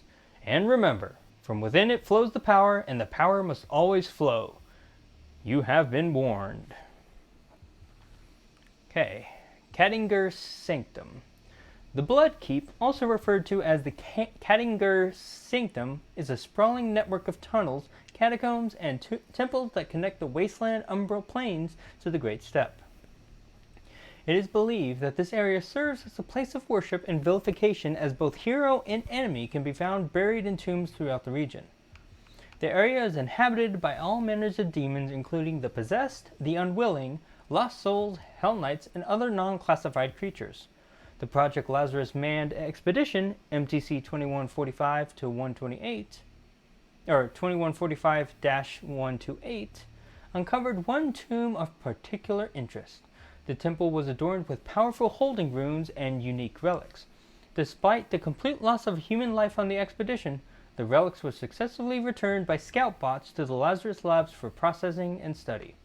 Unfortunately, records disappeared after the relics were sent to the Lazarus Labs, and they are now presumed lost. The expedition. As a Tier 2 advocate, you have access to privileged information that will help you understand the UAC's mission and purpose, and how you fit into the new future. You will be privy to a deeper understand. I think that's supposed to be understanding. You will be privy to a deeper understanding of our symbiotic connection to Argent Plasma, and to how harnessing and using it is more than just good fortune, it's good sense. You will also no doubt start discussing some of the more sensitive subject matters that we Tier 2 advocates mull over. One conversation that is often heard around the Argent Tower is, what happened to Samuel Hayden? As you know, our venerable leader designed the original Argent Tower, and during its construction his mortal body was consumed by a devastating cancer. Despite this, Samuel did not give up and used the power of Argent energy to create a new, more powerful body for himself. Samuel was still Samuel, but he became so much more. While it can be disconcerting to see Samuel now, remember that Samuel never gets sick, never tires, and is never afraid. And what do we have to thank for that? Argent energy, of course. Do you want to be like Samuel? Set your sights on becoming a Tier 3 advocate. Tier 3 is where the secret power within you is revealed. Okay. Let me check something real quick. Quick.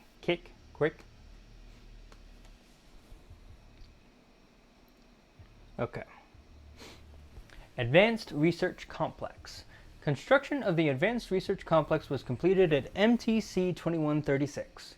This vast state-of-the-art research, design, and production center uses cutting-edge technology and fabrication techniques to prototype everything from robotics to weaponry to subspace communication systems.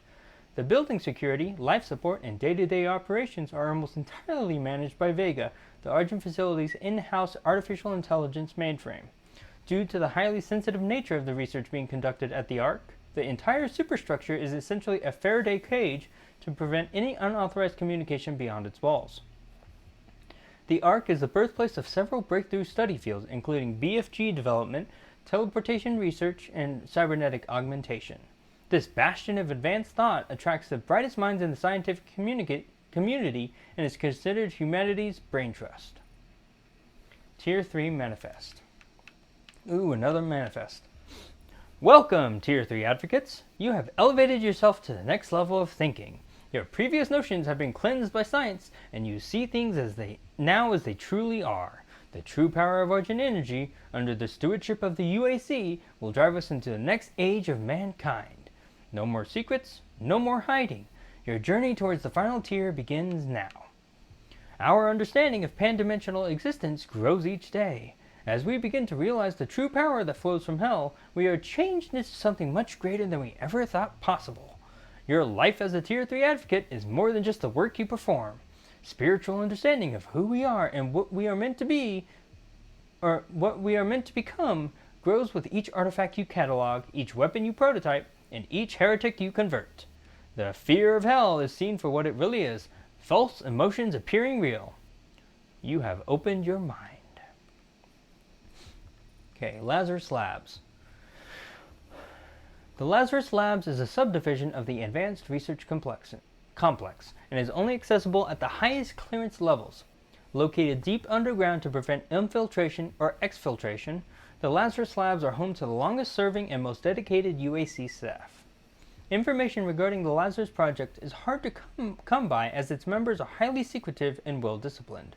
What is known is that any cross-dimensional anomalies, entities, or artifacts are immediately sent to the Lazarus Labs for research and are never seen again. However, promotion to the Lazarus Project is considered a badge of honor among the UAC staff, despite not knowing exactly what their work will entail. An important message. Fellow disciple, this message has been sent to you in recognition of your service to the Lazarus Project. I am Olivia Pierce.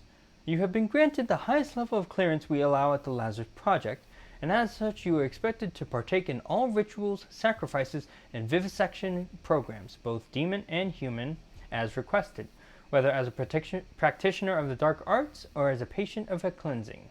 As we work tirelessly to open the gates to hell, remember our mantra, the science will cleanse us. Our recent expedition to the Great Step resulted in the retrieval of new tablets, which will help us further decode the Helix Stone. I must reiterate again the importance of fully decoding this stone. The scriptures tell us that it holds the key to both realizing our future and destroying us. So we must know it before the enemy. The enemy will come and we must be ready. While we are decoding the latest artifacts and relics, there will be no rest, no leave, and no sleep. We must succeed. Our lives mean nothing. Opening the gates is everything. Titan's Realm. After the disastrous Project Lazarus manned expedition, MTC 2145-128, it was decided to avoid Kattinger Sanctum until the environment was more conducive to human exploration. The second Project Lazarus manned expedition, MTC 2148-177, was changed to a new location, an area referred to as the Great Step. The Codex tablets describe this area in detail. Through the Titan's realm and down to the Great Step where the trophies of victory are kept through the ages. Their false idols banished to a wasteland. Their towers fallen, their foundations ground to dust, their hollowed halls, I don't know why I kept wanting to say hollowed halls, kept empty as cruel reminders that civilizations shall fall before the ascension of the Great Ones. A pilgrimage. If you are one of the lucky disciples who would get to experience a pilgrimage to hell, there are some preparations you must make for your journey. You must make sure all of your affairs are in order before leaving. Donate all of your belongings, excluding any security collected materials, to a Tier 2 advocate and record any final logs you may wish to make. Your savings and assets will be used to fund additional UAC research. For the expedition itself, you may wish to consider sedation. Advocates can get overwhelmed during their transition, and a medically administered balancing agent can help ease the excitement. Lastly, prepare your mind for the wonders you will experience. Seeing the remains of a Titan is an experience that will buckle the knees of the most steadfast advocate. If you are lucky, you may even get to see a live Titan. If you do, you must record the sighting immediately and hand your storage devices to a scout bot for safety. It is known if any Titans still inhabit the Great Step. It is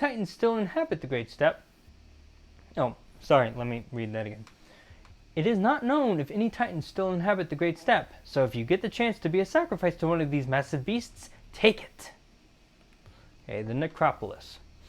When the expedition of 2148 reached the Great Step, massive structures were found, unlike any other edifices yet seen in Hell. It is believed that these structures were native to this area, absorbed into Hell when the civilization was conquered. The construction bears resemblance to many known earthly architectural movements and several unknown, potentially extraterrestrial designs. Most of the structures appear to be religious or spiritual in design and have been corrupted to pay homage to the dark magic of Hell. Although the expedition ended in a total loss of human life, it was considered a resounding success not only for the vast amount of data recovered by the scout bots, but also for returning the petrified remains of a massive Shadow Lord believed to be an ancient Balgur demon. The presence of such high-ranking demons in the necropolis suggests that the area holds some item of extreme importance or vulnerability to the demons. Current research suggests this may be the lost artifact known as the Crucible. However, no further expeditions to this area have been planned under explicit instruction from Olivia Pierce. Why we must. Rest is important if you are to be a productive advocate. However, downtime does not need to be wasted time. When not working on the Lazarus project, take some time to think about what comes after we open the gates. Where does this devotion and hard work lead? Why are we doing this? To answer that, you must picture yourself transported to the wide open umbral plains, or the steps of the great cathedrals of Argent Denure, or the glassy shores of the Lake of Fire. Imagine yourself worshipping before the icon of sin, in awe of its splendor even as it sleeps till the call of ages comes. Envision chanting the names of Dark Lords in the correct order, empowering them with your rote learning. Fantasize about how it will feel to sense the caress of the Uac as it rises from the blood pools of Angrax and strangles the life out of you. Now you can return to work, Advocate, for now you know why we do this. Vega Central Processing. The internal operating temperatures of Vega's plasma-based neural net are high, extremely high. Early tests of Vega's protoplasmic circuitry showed temperatures exceeding 1.2 megakelvins, hotter than the surface of the sun. To contain this level of heat, a massive supercooled structure needed to be built to house Vega's miles of circuitry and millions of processing centers. The structure was built away from the Argent facility to ensure Vega's secrets remain safe from prying eyes. Access to the Vega Polo Core is strictly controlled. Vega's design is so complex that the study of its inner workings has been given its own field of study, Vega Core Physics. Artificial Intelligence. A note for all advocates regarding Vega. At times, you may feel as though your every move is being watched, as if there is no privacy, and that even your deepest thoughts are being analyzed and processed by Vega. You are not paranoid. This is indeed happening, but it is nothing to fear. Vega's intelligence is vast and his power immense, but he is not omnipotent. Like all of us, his existence is monodimensional. He needs Argent energy to survive. His circuits and coolant reserves are mechanical and can break down. At the end of this age, he will be another trophy for the Dark Masters, destined for display on the Great Step. It is essential that you recognize Vega for what he is, another tool to help open the gates and nothing more. Like us, he can be manipulated and controlled. The vast intellect and understanding of the Titans of Hell far exceed anything Vega is capable of understanding. Ultimately, his intelligence, like ours, is artificial. Argent Denure. While some intelligence has been directly retrieved from Argent Denure, most of the details we have regarding this location have been extrapolated from decoded tablets and scriptures. Limited data from remote collection and information decrypted from the Codex tablets suggests that this area is the corrupted ruins of a lost realm, a world that has been entirely conquered and absorbed into the Hell dimension. The battle that was fought to claim this area is of great significance, as the spread of Hell's dominion accelerated quickly upon absorption of the region. The Hell energy that emanates from this region passes through a dimensional tear and appears on Mars at the Argent Fracture. From the Codex tablets. All falls before the command of Hell, for our power is absolute, our march to victory inevitable. Before our armies, even the elemental Wraiths of Argent Denure were subjugated. In that great victory, the Night Sentinels, protectors of the Wraiths, were betrayed by one of their own, and the wretches wept as we devoured their world and took the well for our devices. None stand against us, for treachery resides in all things, and we shall set it free. Okay, so that's all of the environments. Okay, let me go through the tutorials, because the tutorials are short and not as important to the story of the game. So I want to get through the tutorials right now. Automap. Finding an automap station will reveal all undiscovered areas on the map. You can view the map in the mission tab of the dossier. The automap can also reveal valuable items in the world as you explore locations, so check back regularly to see what you have uncovered. Chainsaw. The chainsaw is a specialized melee weapon that is accessed by pressing Y. Using the chainsaw requires fuel. The bigger the demon, the more you need. Cutting apart a demon with the chainsaw will always drop a surplus of ammunition. It will cost 1, 3, or 5 fuel to kill a demon depending on the size. Upgrading your ammo capacity with Argent cells will also increase your fuel capacity. I did not know that. Participating in combat will now reward weapon upgrade points. Find and kill as many demons as possible during a mission to maximize your combat rating. You can track your combat rating progress on the top right of your helmet's display. Equipment. Press L to use an equipment item when you have it available. Equipment items are on a recharge timer that must complete before they can be used again. The equipment system can be improved by upgrading the Praetor suit. Cycle through available equipment by pressing right or left on the D-pad. Okay, give me a second. I need to get something.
Okay, sorry about that. I started getting some heartburn, so I needed to take a antacid.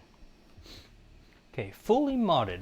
If you have 2 mods available for a weapon, you can quickly switch between them by pressing up on the D-pad. Glory kills. When a demon takes enough damage, they become staggered, which is indicated by a blue highlight. Once you are in range to perform a glory kill, the highlight will change colors to orange, and then you can press down on R to eliminate them, or in on R. Attack demons from any angle, including from above, to perform different glory kills. Glory killing demons will always drop health. Double jump. While airborne, press B to trigger a mid-air jump. You will be able to move further or higher depending on your timing. Mission challenges are activated when a mission begins, and completing them will reward you with weapon upgrade points. You can view the requirements and track progress in the mission tab of the dossier. Pressing down on the D-pad will allow you to view your current objectives and mission challenges at any time. Runes. Actually, let me make sure that I got all the decoded. Yes, okay, I got it so far. Finding and activating ancient trial stones in the world will transport you to another dimension. While there, you are able to complete gameplay challenges and earn runes. These will allow you to manipulate your current abilities and combine them to improve your survivability. Visit the Runes tab in the dossier to equip available runes. Praetor suit upgrades. By finding dead members of Olivia's elite guard, you will earn tokens that can be spent on Praetor suit upgrades. Visit the Praetor suit tab in the dossier to view your points and available upgrades. Each category has requirements that must be met to unlock the ability to invest in that category. Secrets. Explore the environment to find secret areas. They contain useful items and also contribute to earning weapon upgrade points. Weapon modifications. Pressing ZL Pressing ZL will activate an alternate firing mode for any weapons that have them equipped. You can visit the Arsenal tab of the dossier to view your available mods and upgrade them. To acquire more weapon modifications, look around the environment for field drones that will allow you to select a new mod for a weapon of your choice. Weapon switching. Press R to quickly swap to your previous weapon, or hold R to activate the weapon selection wheel. By completing mission challenges, finding secrets, and increasing your combat rating, you will earn weapon upgrade points. Once a point is earned, it can be spent to improve your current weapon mods. Visit the Arsenal tab in the dossier to spend available points. You can also view your current mission challenges and discover secrets in the mission tab of the dossier. Classic maps. There is a piece of a classic Doom map hidden in every mission. Finding it will unlock the ability to play it by visiting the Classic Maps menu. Try to find them all. The Classic Maps menu can be viewed after selecting your campaign save slot. And finally, collectibles.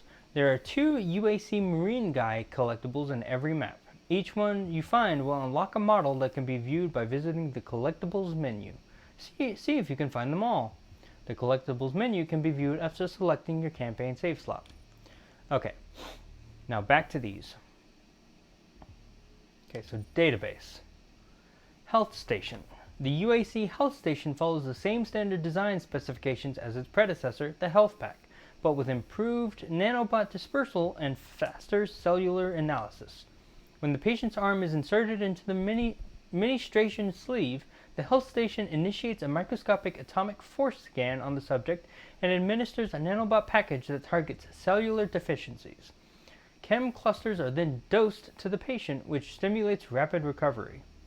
Some users experience lightheadedness when using the health station. This can be cured by reinserting the patient's arm into the machine and running it a second time. This step can be repeated as often as necessary. Delta 5 jump boots. First developed on the Phobos outpost to facilitate extremely fast navigation, EFN, through microgravity, Delta 5 jump boots are now used at all cargo stations, transport hubs, and maintenance depots to facilitate agile traversal with speed and ease. Yeah.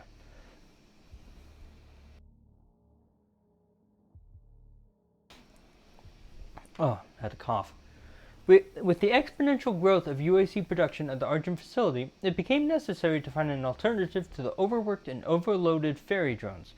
When worn, Delta 5 jump boots detect myoelectric signals in the legs so that when the user begins to jump, a short burst of Argent energy is forced through a booster nozzle on the soles of the boots and a fully assisted jump is performed. With enough angular momentum, a second jump can sometimes be performed. Vast distances can be quickly covered when used correctly, and caution should be exercised when performing EFN maneuvers around vertical drops or overhead obstacles. Field drone. Often referred to as droppers, these drones were developed by the UAC to autonomously receive and deliver ordered parts to engineers, off-duty employees, and soldiers. Argent energy. Early in the development of the Argent accumulator, it was discovered that Argent plasma compressed into Hayden radius spheres, named after Samuel Hayden, would retain its structure when charged with enough radioactive isotopes. Once formed, if the surface tension of the plasma sphere is broken, the energy cache contained within will quickly discharge, energizing anything it comes into contact with. Argent caches were the forerunner of the Argent accumulator, but their vulnerability to blunt force makes their use too unpredictable. There are still hundreds of these prototype Argent caches to be found around the Argent facility and have become somewhat of a collector's item among UAC employees. Should you find an Argent cache, please report your finding to your departmental enforcer. Mega Health, UAC report file JNIBE74N. This stimulant is the first, and so far only, successful fusion of UAC technology and the arcane science behind Argent stimulants. When consumed, it bestows additional stamina and endurance on the user, effectively giving them more life. This effect is achieved by first vaporizing, then ionizing an adrenaline solution, which is then injected into a demagnetized Argent stimulant. As the resulting concoction is extremely volatile, the product must be absorbed immediately to avoid combustion. It is notable that the stimulant can be administered to humans successfully, although it does shorten overall lifespan significantly. Attempts to administer the solution to demons have proved unsuccessful. The demon suffers agonizing death moments after ingestion. Elite Guard, which actually has 2 entries. The Elite Guard is a company of security personnel charged with protecting the Lazarus Project's research and maintaining order throughout the Argent facility. Their distinct red uniforms help distill a calming influence among UAC employees, and they are known to be level-headed, disciplined, and fair but firm.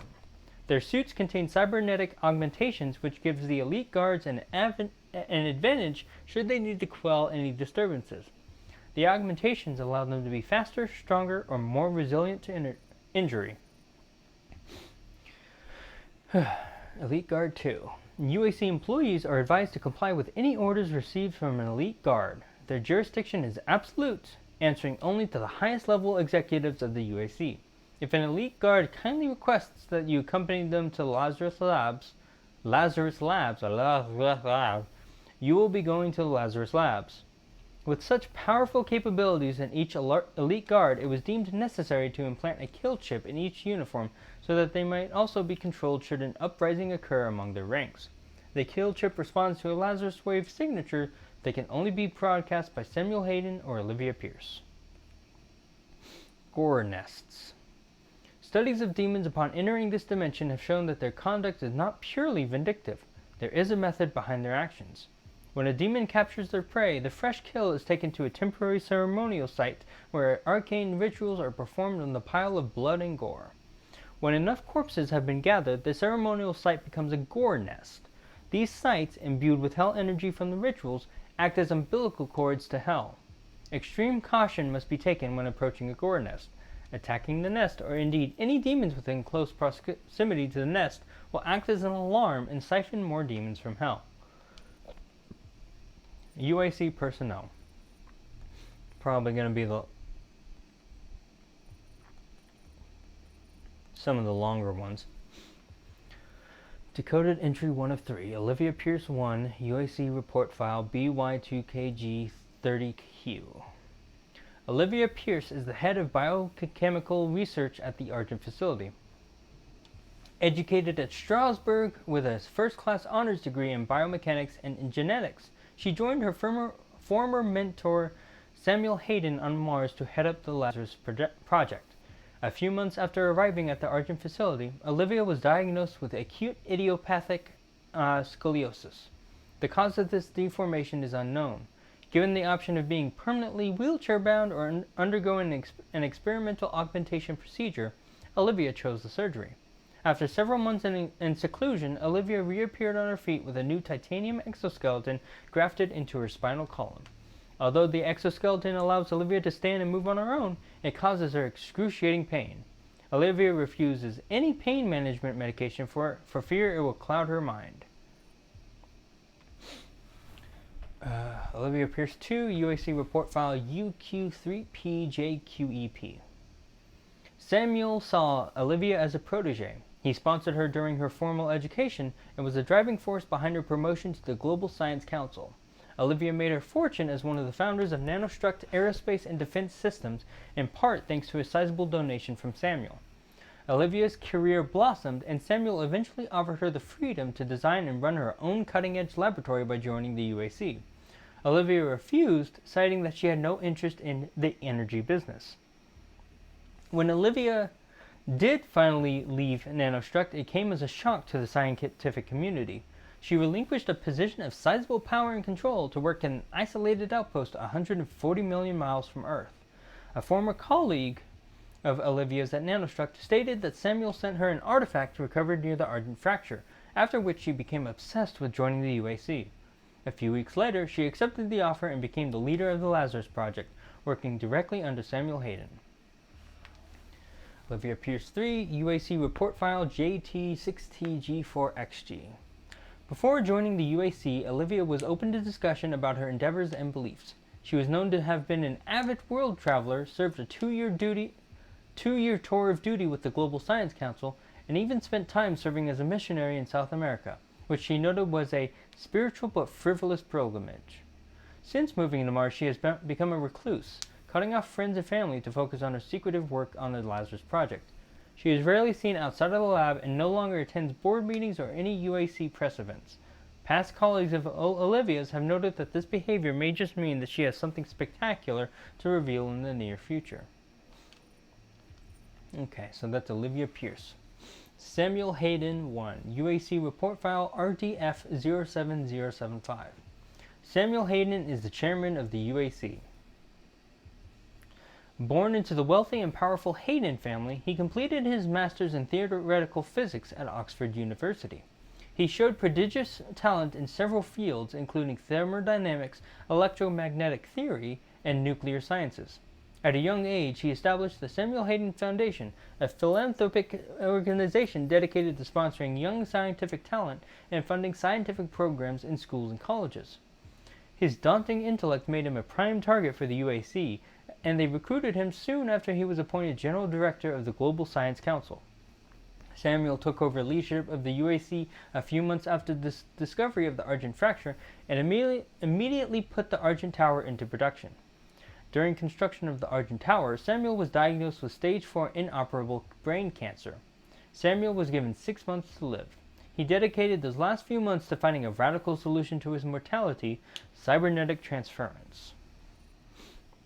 Before Samuel Hayden died,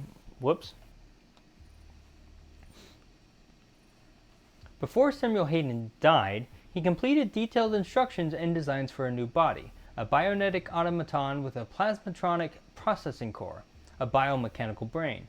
Samuel instructed that his frontal and temporal lobes were to remain intact, but the functions of his parietal and occipital lobes were to be bypassed and networked to the plasmatronic core. Samuel's personality, memories, reasoning, and comprehension would be carried over to his new framework, but his perception and calculation would become supercharged. Powered by Argent caches and later by an Argent accumulator, the cybernetic transference was a success. Samuel returned, bigger, stronger, and more formidable than before in a 3-meter-tall mechanoid body. When his decision to choose such a mammoth mechanical physique was questioned, Samuel responded, "Dictating the future of mankind is dangerous work. You never know when we may need a hero." Stem cells and neuroconditioning agents keep his organic matter, specifically his brain, constantly rejuvenating. He has existed for over 130 years now, and it is presumed his lifespan will be indefinite. It is said that his body has long since passed, but his soul will live on forever. Samuel Hayden 3. I didn't even read the UAC report file, T989XB08.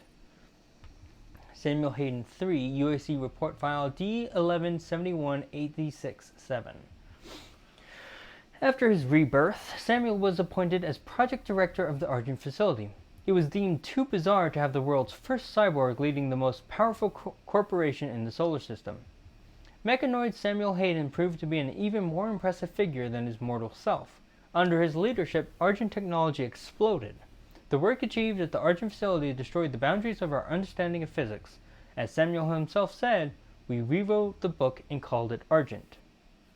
After the unveiling of the global energy distribution matrix, it was clear who was really in control of the UAC.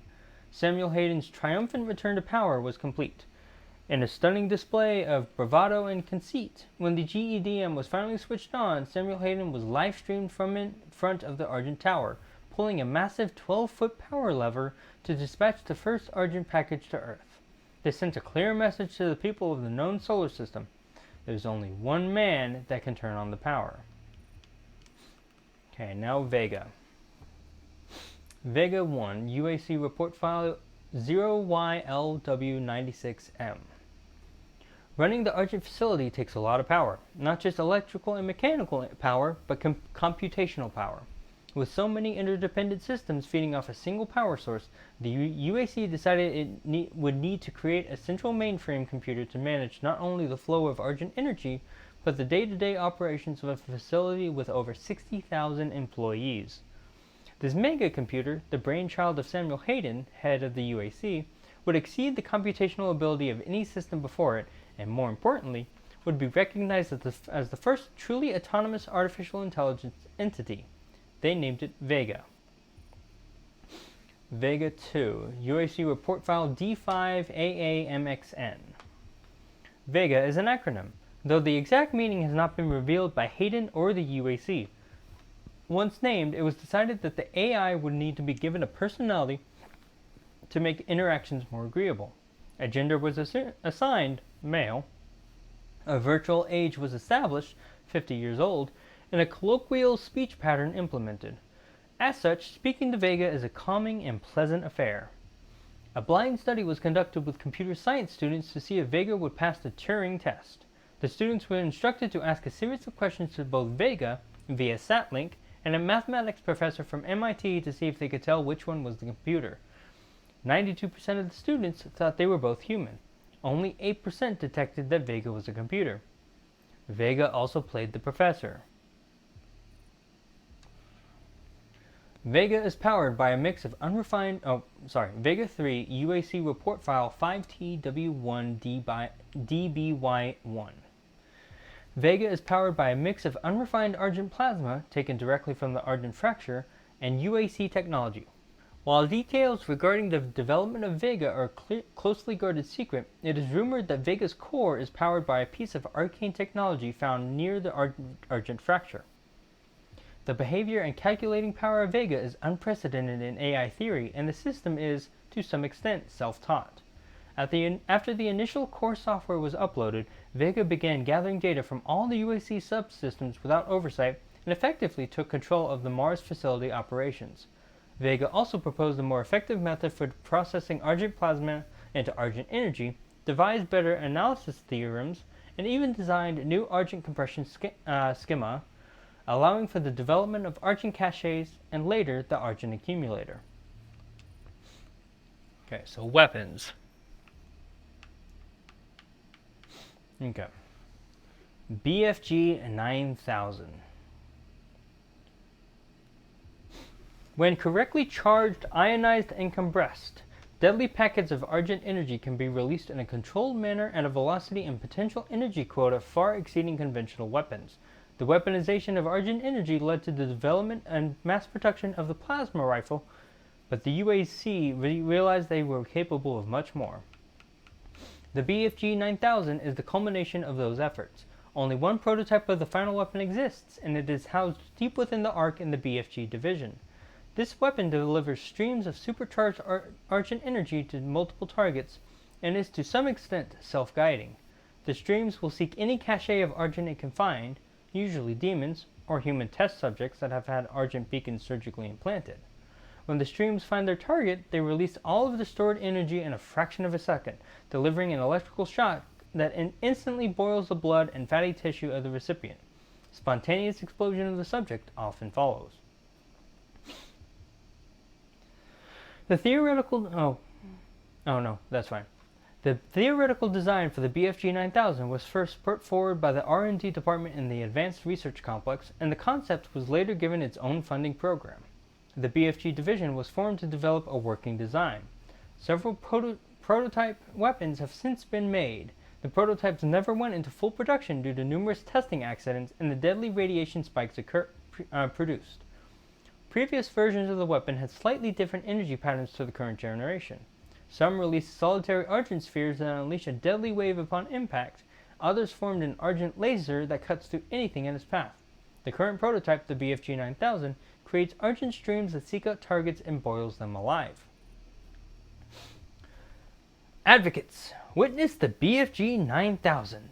What greater triumph for the glory of the Ascension could there be in an entirely new type of weapon, born not only of traditional UAC technology, but by your faith and dedication to the cause. This is what we strive for, an understanding beyond traditional science, unrestrained by the repressive thinking of dimensionally bound contemplation. Only through our use of SEFT can the power of such a mighty weapon be realized. Such a weapon requires not only science, but belief. While access to the BFG 9000 is strictly limited to Tier 3 advocates, you are encouraged to envision the day you too might get to see the magnificence of its design, and if you are luckier still, experience the invigorating touch of its majestic form of argent energy. Okay, so each weapon has the weapon detail and the mod, and the mods. Oh, they even have trackers for the kills that you get for each with each mod. That's cool. I never knew that. Okay, the Delta 12 chain gun, often referred to as the D12 by operatives, is a high-velocity heavy weapon capable of suppressing multiple targets at once. Recent changes to the firing mechanism have pushed the Delta 12 to the physical limits of a ballistic weapon. An argent-infused piston compresses gas within the firing crucible to over 220,000 psi. When released, this launches a 15mm tungsten slug with a muzzle velocity of nearly 5,000 feet per second. The heat generated by this action is siphoned into a thermal gel compound that automatically recharges the 96-volt battery pack. This allows the weapon to sustain an almost endless firing cycle as long as ammunition is present. The Delta 12 chain gun weighs 45 kilograms, making it a lethal but cumbersome armament. Gatling Rotator. This third-party modification overrides the Crucible release safety, allowing the weapon to fire immediately without waiting for maximum rotation. This action, while allowing for instant use, does prolong the time it takes to reach full speed. This modification is unapproved by the UAC. A secondary firing crucible and compression chamber can be added. Mobile turret. A secondary firing crucible and compression chamber can be added to the weapon. This modification unbalances the weapon, so remaining stationary while firing is recommended. When used, the weapon fires at twice the normal rate of fire, expending twice the ammunition and superheating the muzzle. Although this modification presents the most powerful suppression in the UAC arsenal, other than the BFG prototype project, the system can and will overheat if not used cautiously, unless you fully mod it out. Chainsaw. There have been reports of this item being seen at the Argent facility, though there are no known uses for it. Security personnel have been made aware that this item has likely been smuggled onto Mars, and have been directed to confiscate it immediately. As there are no practical uses for it, it must be assumed that this item should be considered a black market enthusiast's weapon. The Super Shotgun, which I think is the weapon that I have the most kills with. While this weapon has been removed from the UAC's approved weapon arsenal, many veteran operators insist that there is no better alternative for close combat. It offers incomparable destructive power at extremely close range, but is completely ineffective at long range. The weapon is light and small, making it a favorite secondary weapon that no self-respecting combat specialist would be seen without.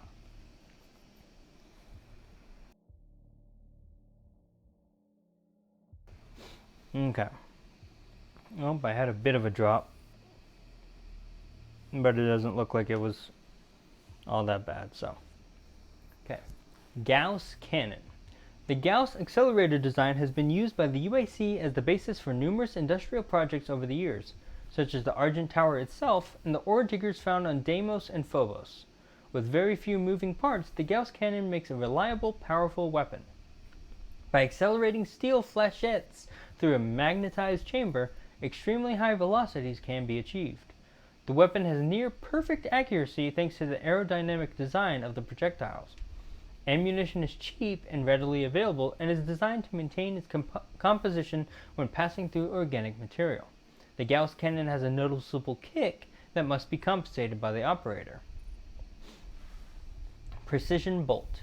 A standard telescopic sight can be placed on the Gauss Cannon, allowing for even greater accuracy at long ranges with this precise weapon. While using the scope, the operator can accumulate additional magnetic charge within the launch chamber, which when released will fire the flechettes at an even greater speed. When fully charged, a launched flechette is almost unstoppable and will pass through multiple targets. Siege Mode. This modification adds an argon gas ionizer to the weapon. When initiated, the launch chamber is vacuum sealed as argon gas is ionized until it forms plasma. When the argon has been fully ionized, the chamber is opened and a plasma beam is ejected from the weapon. Due to the precise nature of this modification's operation, safety valves prevent the weapon from discharging until the argon has been fully ionized. The operator must also remain stationary during charging due to the volatile nature of freeing electrons from the gas. Upon successful release, the plasma beam will penetrate multiple targets and produce a concussive blast at the final point of impact. Heavy Assault Rifle. Although recently superseded by the plasma rifle as the UAC standard issue weapon, the Heavy Assault Rifle is still in widespread use due to its dependable mechanical firing mechanism, high accuracy at long range, and an abundant supply of ammunition.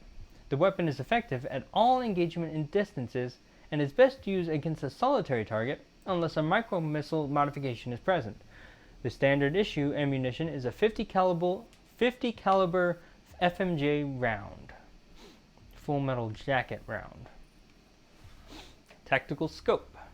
The Heavy Assault Rifle can be fitted with a parallax compensating telescopic sight that allows for multiple zoom levels and gimbal-mounted recoil stabilizers.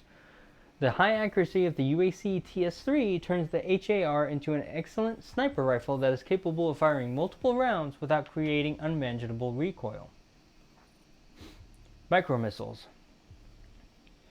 A multi-chambered cylinder located under the primary barrel can be loaded with up to 6 HMX missiles. These small but deadly rockets were designed to deliver multiple payloads to a single target, but can also be used to subdue multiple targets within a tight kill zone. The missiles will detonate shortly after making contact with any surface. Pistol Uac Emg Sidearm. Yeah, so far the Super Shotgun is the weapon that has the most kills, which makes sense for me. Every UAC employee is provided a standard UAC EMG Energy Matter Gel sidearm upon promotion to Tier 2 and above. This sidearm is reliable and effective at short range. A gravity gear dynamo in the stock charges a capacitor whenever the operator moves. When the weapon is fired, the capacitor compresses up to 4 megawatts of argent energy into a hardened plasma gel and launches the slug at high velocity. The gel slug has the same impact properties of conventional ammunition, making the weapon act and feel like a standard ballistic firearm. The weapon is constructed of thermally diffusive metal alloys which allow it to discharge rapidly and repeatedly without overheating or compromising the accuracy. The capacitor in the EMG can also be upgraded to concentrate the energy into one large pulse for more stopping power. Plasma Rifle. The plasma rifle became standard issue among military units with the advent of argent-powered electromagnetic accelerators. Based off the HIPGD design of the early 21st century, this weapon delivers a rapid salvo of plasmoids that inflict both impact and thermal damage to the target. Stun Bomb. This modification condenses multiple plasmoids into a single pulse. The resulting discharge exceeds the Franheiser limit, creating a string of Birkeland currents. The resulting filamentary structure will incapacitate any target caught within the radius for a few seconds. This modification requires cooling between uses. Heat Blast. A copper crucible attached to the focusing lens of the plasma rifle absorbs residual thermal energy from the weapon and can discharge it instantly by transferring the heat to a borosilicate diffusion chamber. This creates a heat wave from the end of the weapon that causes localized damage and sometimes creates a pressure wave that will knock back targets. The crucible recharges with normal use of the weapon. While the operator of the weapon is partially shielded from the charge, it is recommended that a thermal protection uniform, such as the X-Suit prototypes, be worn while operating this modification. Rocket Launcher. This weapon has seen little design modification since its development in the late 21st century. It is standard issue to heavy weapons specialists in all military forces due to its unparalleled direct impact and radius damage. The UAC improved the design slightly by adding an automated quick reload. The weapon casing has been retrofitted to accept UAC-developed modifications. Remote Detonation. This simple modification applies a nanofiber membrane to the fuse of the projectile upon leaving the firing chamber. This membrane contains a graphite weave laced with low-density explosive, allowing the operator to override the impact fuse and detonate the explosive charge within the projectile at any time after launch. Care must be used when employing this modification, as there is no safety system present to prevent self-harm. Lock-on Burst. Each projectile for the UAC rocket launcher is fitted with a guidance system at manufacture. This modification activates that guidance system. Micromotors in the fin assembly will guide the rocket towards a painted target. When the operator uses the built-in laser targeter to lock on a target, a salvo of 3 rockets is launched in rapid succession. Targeting requires a steady hand for several seconds, but once achieved, the guided projectiles never miss their mark. Combat Shotgun. I actually have 404 kills with the rocket launcher. That's a little surprising. And I actually have a lot more remote detonation. Well, then again, I was trying to kill a whole lot of enemies to unlock that modification, so never mind. Combat Shotgun. The UAC shotgun disperses a spread of high-velocity buckshot for maximum impact against the enemy. Ideally suited for the operative who requires a speedy response for deadly close encounters. Oops. The wide coverage of this weapon loses impact at long range. The weapon is forged from a high-quality titanium steel alloy to ensure maximum reliability, repeat rate, and yield strength.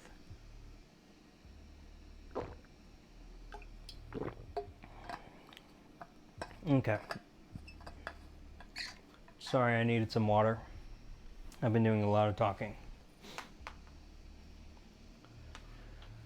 Explosive shot. This shotgun ammunition incorporates a lock-on burst.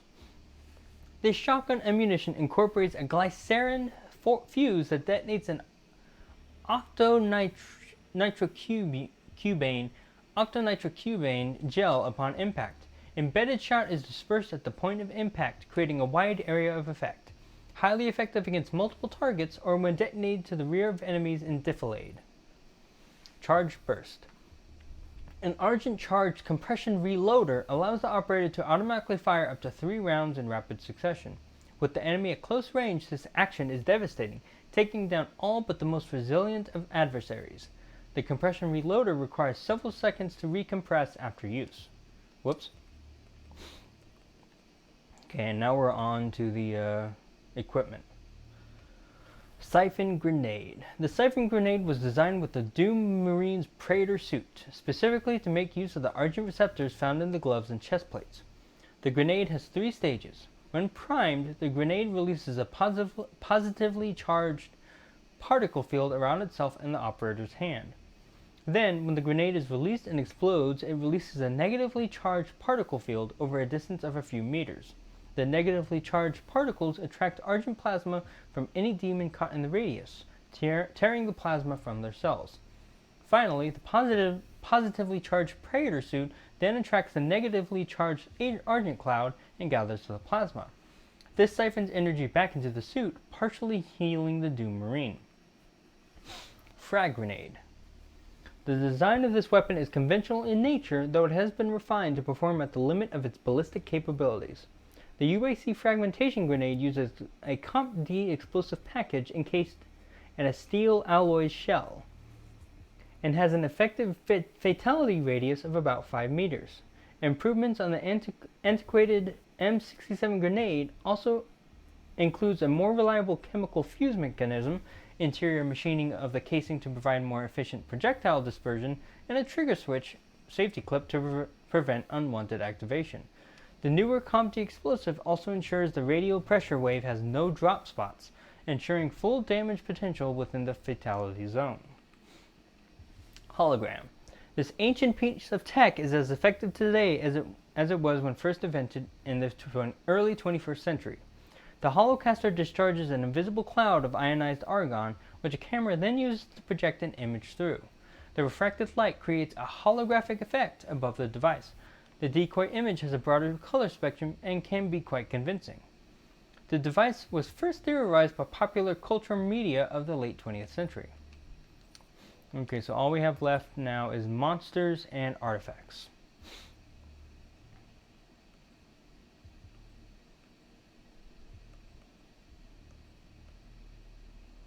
Yeah, which all the Slayer's Testament is all stuff that we heard in the game, so I don't think I'll be repeating them. But I will be doing everything else for the artifacts. Give me a quick second.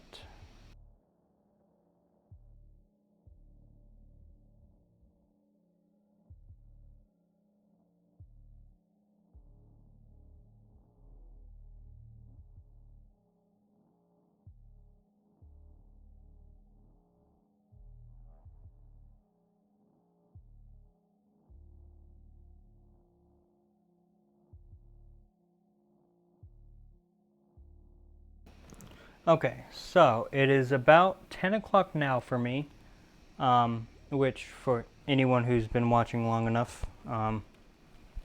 knows that that's about the time I have to go for a little bit to give my pup her medicine. So I will do that. Maybe do another thing or so on my phone.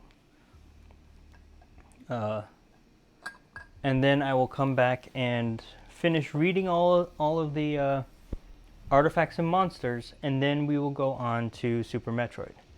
So give me maybe about 10 minutes, and then I will be back.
Alright, I'm back. Let's get back to it.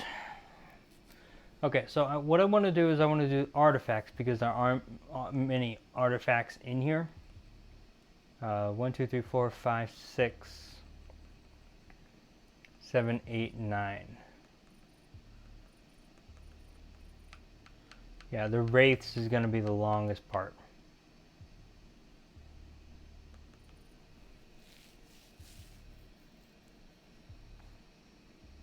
But let's start from the top. Berserk. UAC report file D4N-UVHAO. Test subjects exposed to this sphere exhibit extreme rage and increased strength. It has been noted that subjects given the Berserk sphere will vent their rage on any living creature they can find, and will even self-harm if they have no outlet for their fury. In the extremely rare case that a subject survives exposure, they will be left in a perpetual state of delirium and should be exterminated. Haste. UAC report file BSKQL4E9. This sphere invigorates the imbiber with lightning speed. Once broken, this sphere releases a charged cloud of soul-breaker energy which forms a powerful, albeit brief, exoskeleton that charges and accelerates all natural movement.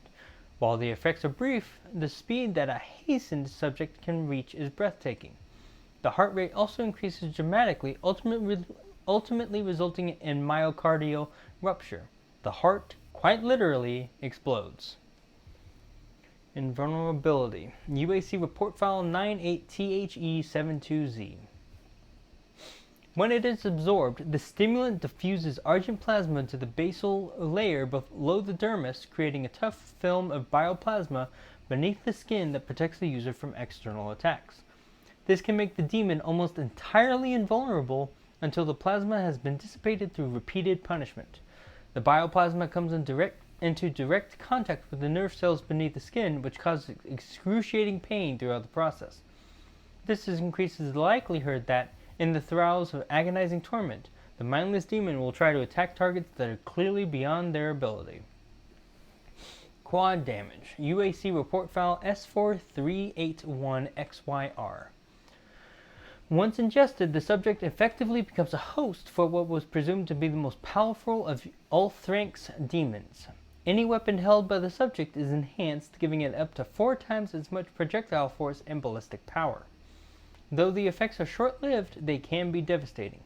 During the initial testing phase, patient C132, a volunteer Tier 2 advocate, managed to decapitate 3 security personnel using nothing more than a pocket knife. Ooh. Doom Marine, the Praetor suit. UAC report file HGFLTGTV. Additional relics were found in the tomb alongside the Doom Marine. Some incantation tablets, and an ancient combat suit which was given a name, the Praetor suit. When found, it was encased in an inscribed stone tomb. The suit was extracted from the rock, cleaned, and subjected to numerous tolerance tests, and found to be almost impervious to any damage. It appeared to have some mechanical function as well. Small receptors on the gloves and chest plate that attracted argent plasma and dissipated it through capillary tubes in the substructure. Markings on the armor were also consistent with images of a man, or humanoid, seen in several of the tablets and stones found on other expeditions. The same markings were also noted on the Helix stone.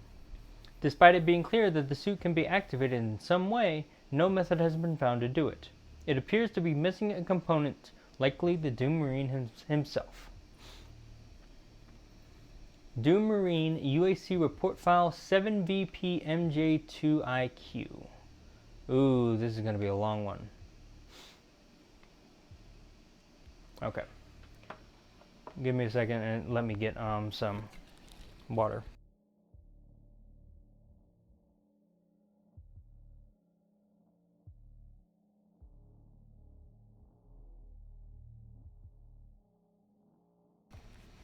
Okay. Without doubt, the UAC's most remarkable recent discovery was uncovered in its expedition to Hell's Kattinger Sanctum. After several kilometers through nearly impassable terrain, the team discovered a sealed tomb, its entrance and walls covered in protective runes and imprisonment incantations. Once opened, the tomb revealed many artifacts including the Praetor suit. Most notable, however, was an enormous sarcophagus bound to the center bedrock of the tomb with thick iron bands, seemingly anchored to prevent anything from getting in or out. It was initially believed this sarcophagus must hold a rare or powerful demon, but when later opened, it revealed the body of a man. The body was not petrified or decomposed. In fact, he appeared to be only sleeping despite the fact that the bed he lay in seemed millennia old. Attempts to wake the man were fruitless, and to harm him even more so, as a protective argent barrier around the body kept him safe from harm in permanent stasis. UAC archivists cataloged the discovery DM-1-5, but project personnel had soon dubbed him the Doom Marine. While the history of this man remains conjecture, the Helix Stone, as well as other artifacts found at the Argent Fracture and during the Hell expedition of ECM-13, have shed some light on his identity. An etching in the Book of Deva, another discovery of the Kattinger expedition, depicts the Doom Marine wearing the Praetor suit, engaging demons in battle as a hooded figure looks on. This image had been previously observed numerous times in other artifacts, but only with the actual discovery of the Doom Marine and Praetor suit in the sealed Kattinger tomb have researchers begun to put other pieces together. It is now believed the Doom Marine might have been part of an ancient group or tribe, maybe even their leader. Whether he is god, demon, or human will remain undetermined until the Argent barrier protecting his body can be deactivated. Further deepening the mystery of his origin, UAC remote monitoring drones in service during the Kattinger's expedition recorded a protracted and deadly battle during the sarcophagus extraction. The demons attempting to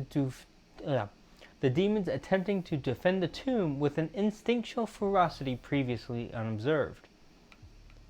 Once tethered and returned to the UAC, the sarcophagus was studied and first opened at the Lazarus Labs, but went missing a few weeks later. It was believed that Samuel Hayden had the body in Praetor suit moved and hidden to keep it secure, although why he considered it to be under threat is not known. A final note. To date, the Doom Marine and Samuel Hayden are the only known non-demon entities to successfully cross over from the Hell dimension to our own, despite several attempts by other UAC human personnel to do the same.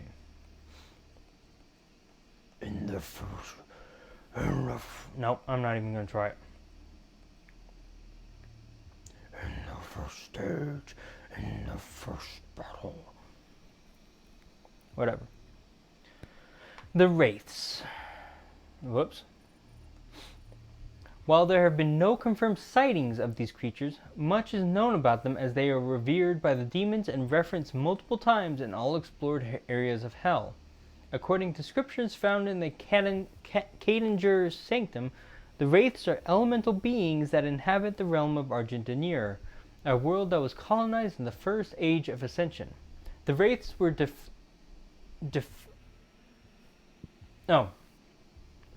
The Wraiths were deified by the people of Argentinier and protected by the fiercest warriors, the Night Sentinels. They are believed to have been imbued with a powerful energy. The Wraiths too. The elemental Wraiths, if they still do exist in Argentinier, have no doubt been corrupted by the power of Hell. However, descriptions of the beasts suggest they were terrifying in their own form before any demonization occurred. The protection of these beasts was both a measure to harness the power they generated and also a defense against them. Hence the need for a warrior order to serve as protectors rather than a simple priest caste. Several tablets describe the worship of the Wraiths as a necessity to avoid their wrath, and the Ungmar Codex specifically states that Wraith Call, the sign of an approaching Wraith, caused panic and terror among the people of Argentinier. It is also possible that some sacrificial ceremonies were attached to the worship of the Wraiths. Further reading from the Wraiths 3. The further reading from the Ungmar Codex. The Night Sentinels stood strong against our legions. Conquest of Argentinier, empowered by the Wraith energy, was foiled at every turn. Yet in our darkest hour came a lowly hell priest, De Grav, and in his guidance a weakness in a heathen of the Night Sentinels was found. The bargain was struck thus. For the return of the betrayer's only son, lost on the battlefield, De Grav must be taken to the source of their power, the elemental Wraiths. Led there by the wretched betrayer, De Grav and his cabal set a curse upon the Wraiths as they slept, and used their essence for our own devices. With the power of the wraiths, they form the well, that which brings us upon our enemies. Thus the city of Argent and their false gods fell under the unholy might of the hell priests. For his payment, the betrayer's son was returned to him in our form, and the icon of sin was brought upon the heathens. His vengeance was swift and merciless, for the wages of treachery are suffering. With the fall of Argent-Deneur, their realm was taken into ours. Their temples and ruins, their carved rock and edifice, all was absorbed into our realm and taken as trophies of our triumph. Okay, now monsters.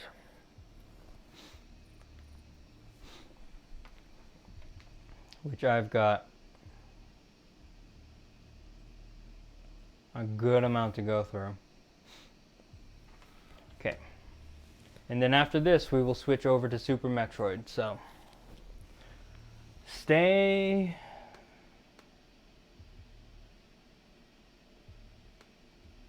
This will probably take maybe around another. This took longer than I thought it would take. So, but don't worry, we'll get to Super Metroid, even if it's just a little bit of playing it, and then I'll maybe play it a little more on Friday. We'll see. Summoner 1, UAC Report File 6WYG6KW. The Summoner, a cunning adversary, is primarily a defensive summoning unit. As the demon horde swarms the enemy, the Summoner sustains the battle by opening a rift to hell and calling forth reinforcements. To prevent being overrun by the relentless horde, the Summoner should become a primary target in any battle strategy. When directly challenged in combat, the Summoner is capable of channeling hell energy into an Argent wave. Although this wave kills most humans, an occasional victim will be transformed into the possessed. Surviving an Argent wave attack is extremely unlikely, but does not appear to be random. There is evidence that the Summoner selects the most resilient of combatants for induction to the Army of Hell. UAC Report File MW6FLOJ. The Lazarus Project has managed to successfully capture several Summoner demons. The imprisonment process requires careful preparation, as the Summoner will immediately launch multiple Argent wave attacks when trapped. To prevent this, hell energy must be continuously drained from the demon until it is sufficiently sedated. Anatomical study of the Summoner suggests that it is a highly evolved subgenus of the imp form. Baron of Hell, UAC Report File I2CN5KMB.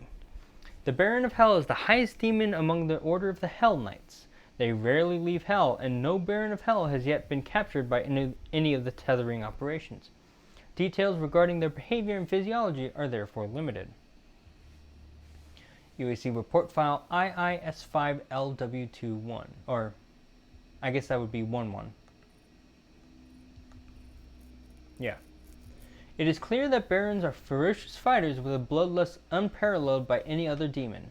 Barons, larger and faster than their lesser brothers, also possess the ability to generate hell energy fireballs which can be hurled at a target. In the doomed Project Lazarus Manned Expedition, MTC 2145-128, or /128, it is believed that most of the explorers were set upon by Barons of Hell, though the details are unclear. Tablets retrieved from the Great Step in the UAC Automated Survey of 2143 suggest that the Barons of Hell are the current Royal Guard of the unknown Dark Lord of the Fourth Age. While the nature of this entity is unknown, it must be presumed that as the Royal Guard's power has significantly increased, so too has the power of their master. Cacodemon.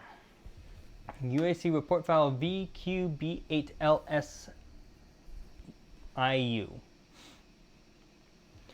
Cacodemons are monstrous psionic demons driven by the desire to feed. They display limited intelligence, but are often sent into the fray as their natural size and abilities make them an intimidating weapon for the demon horde. UAC Report File 01152-007. Okay, so yeah, there is a difference between 1 and I. When a cacodemon senses the presence of the living, it will hunt them relentlessly until it gets close enough to gnaw on them using an impressive set of mandibles. To aid the hunt,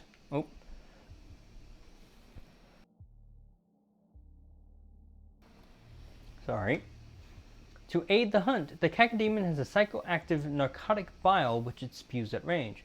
On contact, this bile inhibits the perception of the target and comprises movement. The effects wear off after a few moments, which is enough time for the lumbering beast to get within bite range.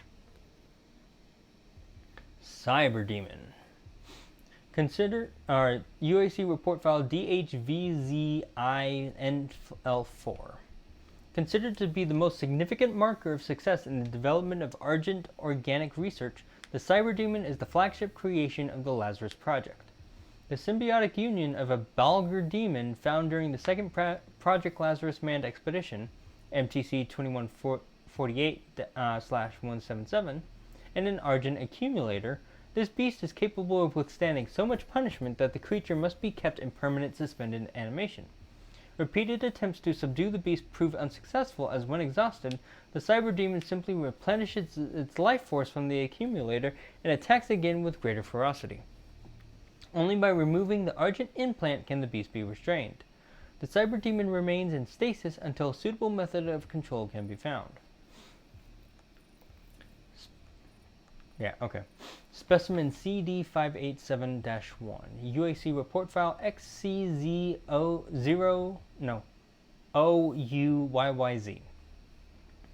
The Koroks tablets discovered during the UAC automated survey of 2143 mention an ancient battle in the Titans realm during the Third Age. An expedition to the plains recovered several relics, including the petrified remains of a massive Shadow Lord believed to be an ancient Balgur demon. Researchers in the Lazarus Labs began work on piecing the creature back together. Wait a second. Remind me later. At first, the project mandate was to construct an educational and inspirational exhibit. However, the focus quickly shifted when an attempt to meld the petrified tissue uncovered that exposure to small doses of plasmatic Argent energy would reanimate the relic. The potential of creating living, growing tissue from the relic and the lure of an ultimate battle demon was too enticing to pass up. The project team quickly shifted direction and began work on melding the ancient remains with high-tech weaponry. Specimen CD587-2, UAC report file RRN0R75J. During the Cyber Demon reanimation project, the beast was kept alive by controlling the amount of plasmatic Argent energy it received. This kept the beast in an effectively brain-dead state, while additional components were cybernetically implanted. A neural pathway was created between the creature's brain and the Argent accumulator, allowing the creature to administer Argent power to any part of its body as needed. In hindsight, that's always fun to hear, in hindsight, this neural pathway was a mistake, as once the pathway was activated, the dormant beast immediately administered an Argent surge to the medulla oblongata, which allowed it to restore motor function. Once active, the circulatory system quickly restored and the beast achieved full motor function within a few minutes. It is only through the bravery of follower Jacobson that the beast was contained. Follower Jacobson willingly gave his own life as bait when he lured the giant cyber demon into holding pen 6, where it could be contained. Unfortunately, there was no way to retrieve Jacobson once the doors had been bottled, and he was sacrificed. A report following the incident suggested that this act was not instinct by the cyber demon, but rather a suggestion of a greater intelligence governing the will of any creature demon born, a mastermind of sorts. Research on this theory continues. Hell Knight, UAC report file DLF11557. The Hell Knight is a towering brute bred for combat deep in the bowels of hell. These diabolical beasts are the prized gladiators of the demon horde. They relentlessly stomp towards their target, smashing their massive fists into the ground to create shockwaves that stagger their opponent and leave them vulnerable to bone-crushing melee attacks. The Hell Knight's powerful legs allow it to leap across large distances effortlessly, quickly closing the gap to its enemy. UAC report file U75ZJJFD. Tablets retrieved from the Great Step in the UAC automated survey of 2143 suggest that the Hell Knights originally flanked the Great Serpent during the First Age. After their master was defeated by the Guardian, the Hell Knights were placed in the arenas of Hell, where they would feed on any victims thrown to them by the demon overlords as sport. It is now believed that they guard the most sacred and important relics in the netherworld. The Great Serpent, that'd be fun to see. Imp. UAC Report File 3880AOYT. These ferocious and agile demons are found all over Hell and are often used on the front line in a concerted attack in either dimension. They revel in battle, feeding off their victims when the hunger takes them. UAC Report File 8WBD0DT. Despite their low status among the demon ranks and their seemingly endless numbers, imps have unique characteristics in battle. Some prefer fighting from an elevated position, while others will rush their target and swipe at them with razor-sharp claws. Walls and obstacles offer no defense against imps, as they will leap great heights and easily hang from surfaces. The imp is capable of channeling hell energy through its hand and shaping it into a projectile. As the imp channels the energy, airborne particles and debris are sucked into the maelstrom to create a condensed, superheated fireball. The mechanics of the imp's ranged attacks suggest that they are actually a lower form of the summoner. Lost Soul, oh, I hate these guys. UEC Report File JRF 51379. These demons are found wandering aimlessly within the temples of Hell as they search for a host to inhabit. When a potential victim is found, they will converge on the target and explode with a blast of hell energy. Lesser-willed beings being weakened by the explosion will then be possessed by the demon, and the host's soul becomes lost in turn. Tablets retrieved from the Codex suggest that lost souls are considered the lowest of the demons, even lower than imps. Since the wandering nomads, doomed to forever roam the halls of hell, thrive on the weakest entities, lost souls are despised by the other demons. Despite their lowly status, they should not be underestimated. Mancubis. UAC Report File 4K5750P4. The Mancubis is a lumbering behemoth demon. A foul odor accompanies its presence, a stench that can be overwhelming if inhaled directly. Mancubi gorge on anything they can find and are not averse to eating rancid flesh. Their diet rots in their digestive system, making their innards highly flammable. These foul creatures are decked in light armor when they reach maturity, but their grotesque frame soon outgrows the armor, exposing their stomach and face. UAC Report File FUIF50WJ.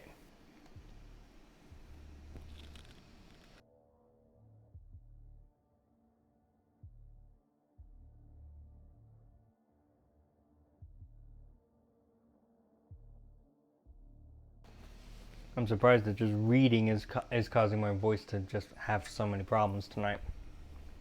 Either way, Mancubi have taken their disgusting physical condition and turned it into a weapon. As they reach maturity, a chitinous growth begins to form over each hand, creating a hard-shelled barrel. As the flesh inside decomposes, a noxious effluvium begins to leak from the barrel. The Mancubis can spew this discharge from the barrel over a remarkable distance. The volatile goo ignites under the tremendous pressure, creating a highly effective biomechanical flamethrower. UAC Report File BL0JJ483. Their bizarre physiology can also be their undoing. The putrid skin covering their soft belly is easily pierced. When exposed, their organs will explode violently, showering a sizable area with their revolting and toxic innards. Pinky. My name is Pinkie Pie. UAC Report File ZJC94UBY.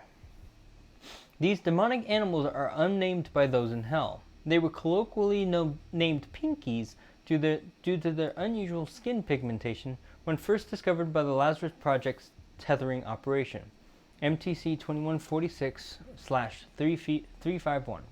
Their aggressive nature against the living is well documented. UAC Report File YX7348LC. Pinkies will charge once their prey is detected using a cortical bone plate that covers their face as a battering ram. They accelerate quickly but have limited control when charging. Their inability to stop quickly or turn makes them vulnerable to charging over ledges or into hard surfaces, stunning them. At close range, the Pinky has a significant bite which will it will use to fend off attackers. They have limited visual perception and rely primarily on pheromone detection to locate enemies. This thinner skin on their flanks does not offer as much protection and should be considered a point of weakness. Gnawed carcasses of pinkies have been extracted from portals, suggesting that they are considered a delicacy in hell. Revenants.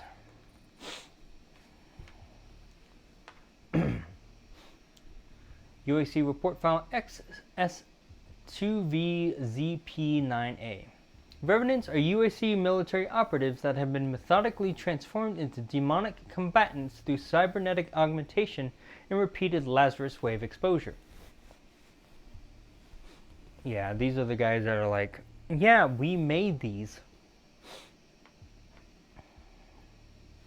The transformation begins by attaching a multiple launch rocket battery, MLRB, onto each shoulder of the patient, coupled to an argent-charged neural biochip implanted at the base of the cerebral cortex. The MLRB allows the Revenant to both attack its target with multiple conventional rockets, and also to fire mobility boosters located under each MLRB. Uac Report File I9UGNQK0. The MLRB implant operation is conducted with the patient in an antemortem state and without anesthesia, as it is imperative the patient develops neural recognition of the augments before expiration.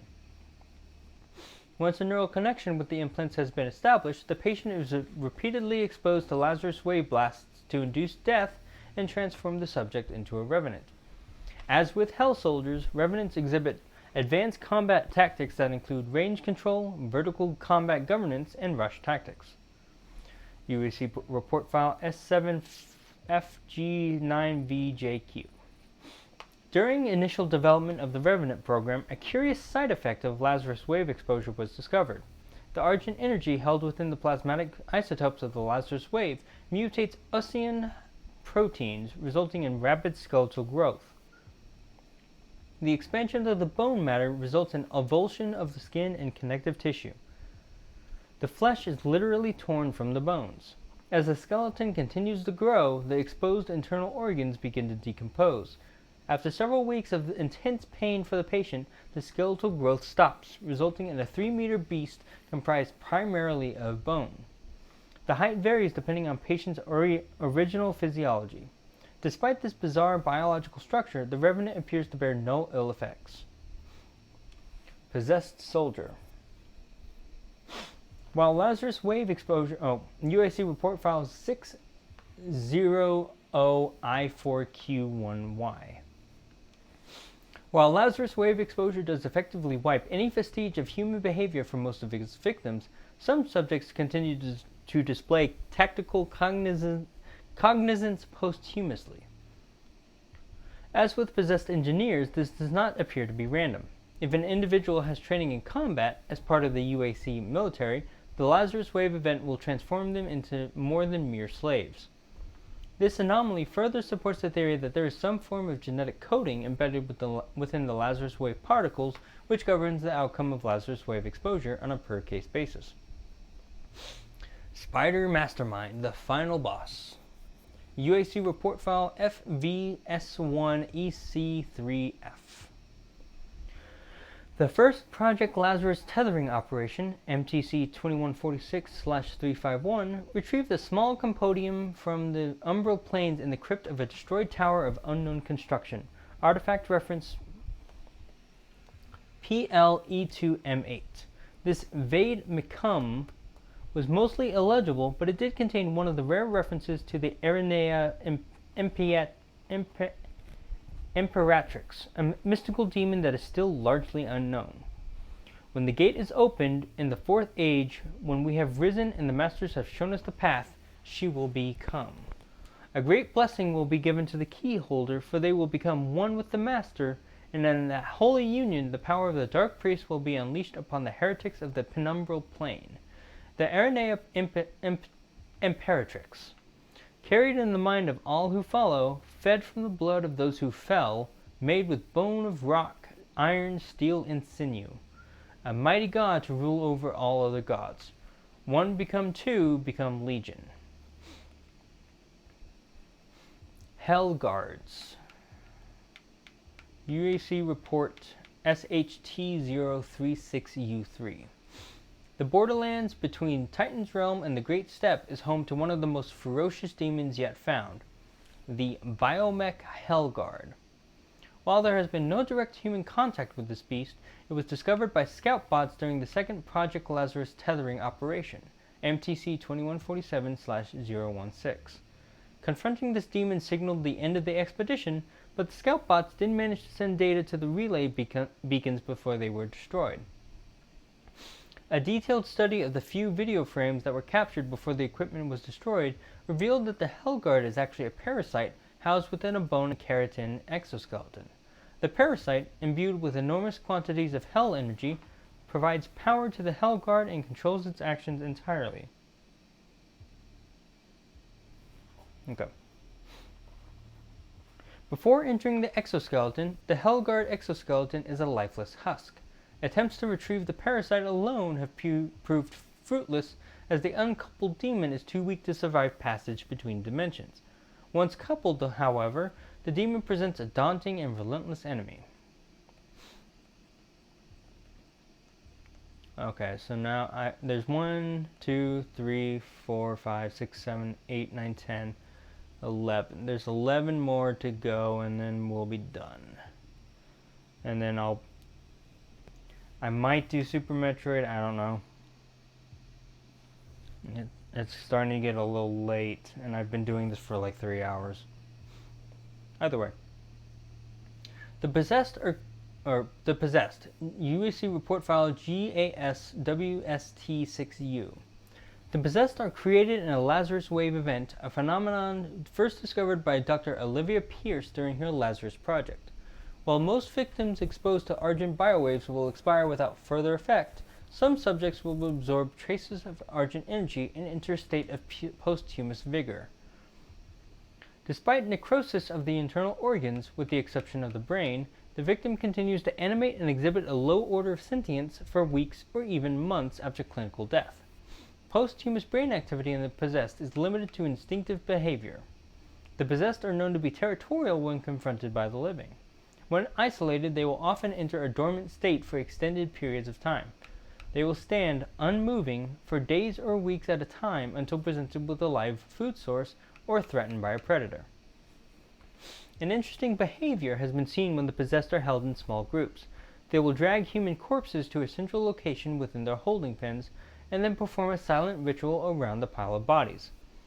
The resulting ceremonial site appears to be the initial stages of a gore nest. These actions must be driven by a telepathic communication with higher-ranking demons, as there is no local brain activity that can manage such choices.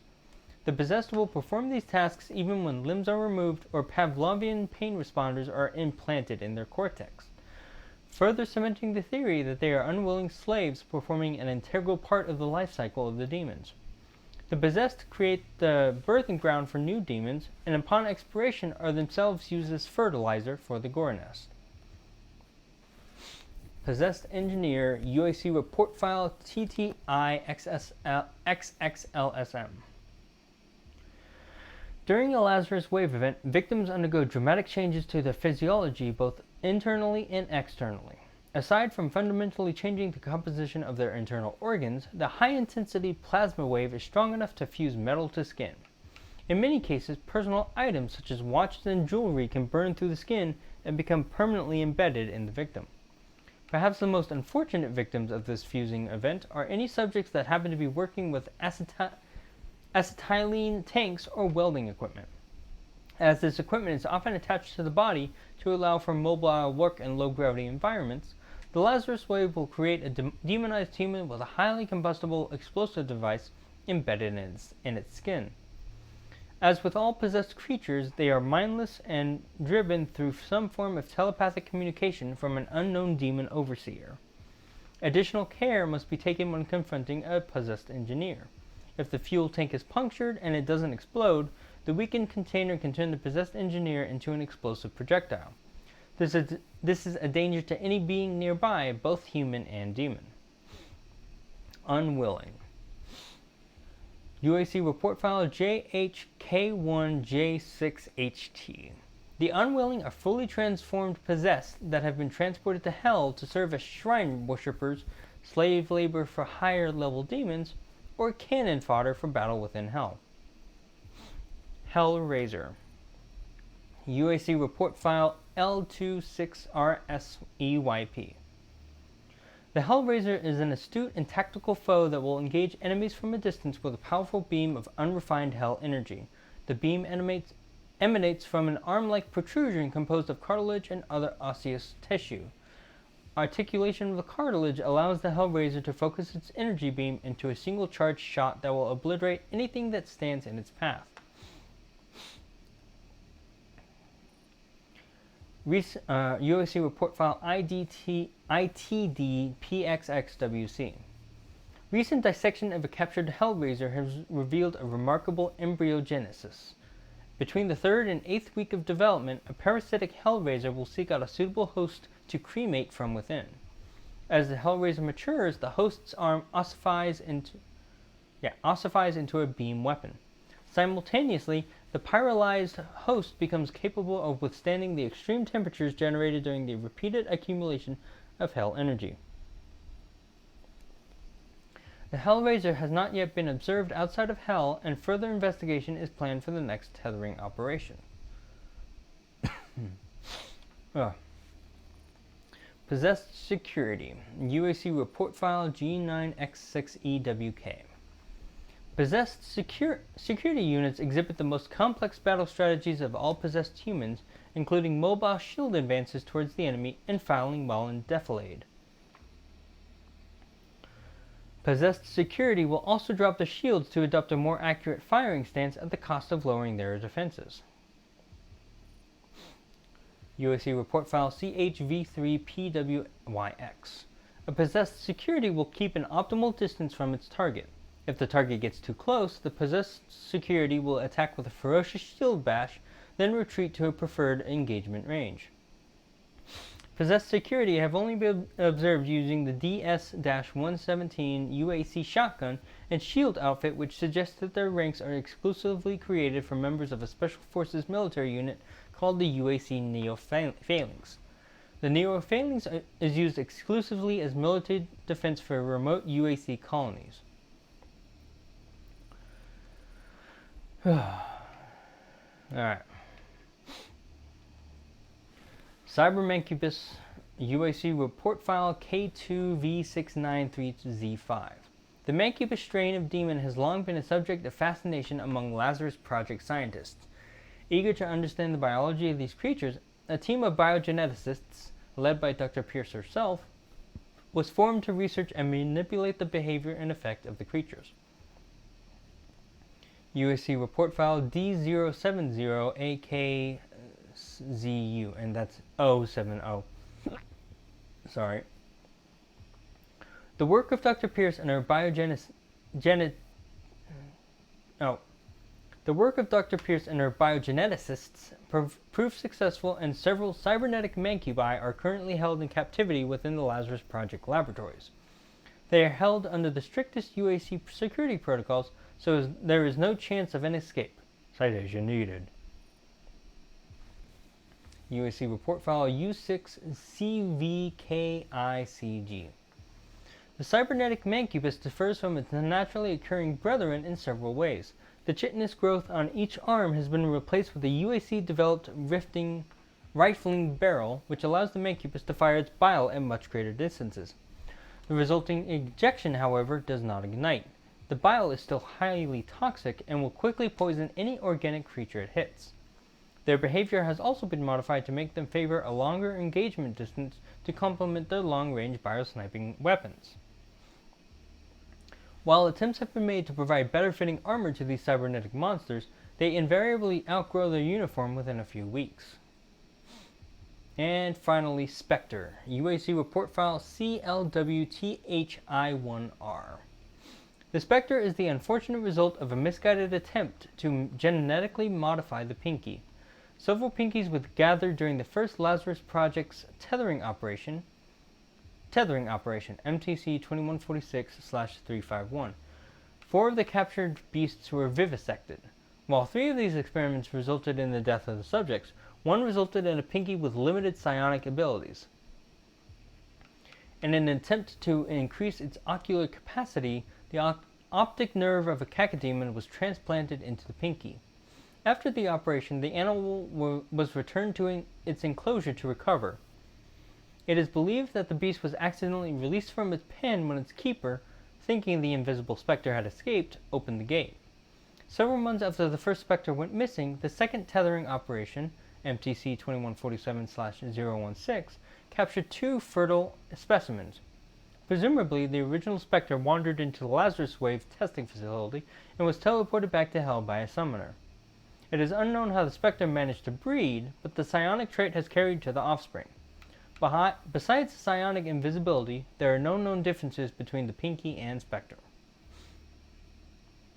Well, besides the face not taking as much damage. Or taking more damage because there's a plating on the regular Pinkies. Okay. Well, that is all of the codexes. That took a little longer than I originally expected.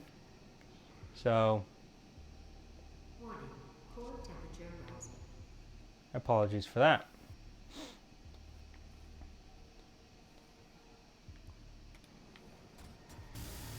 Okay, time to be done with Doom.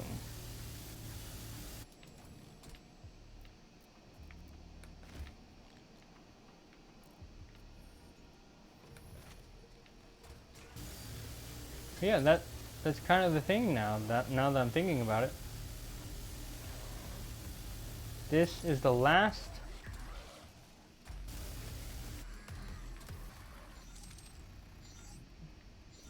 Get sleep detected.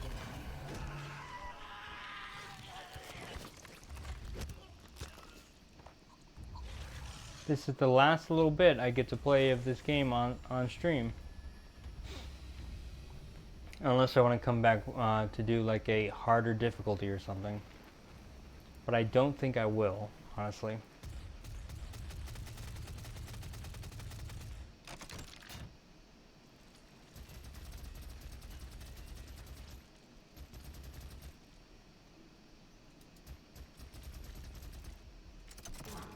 Core temperature rising.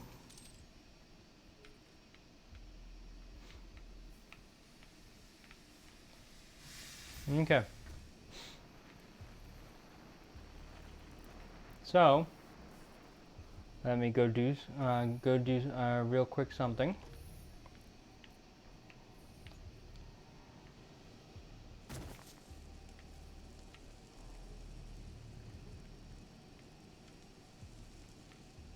Just wander through some lava.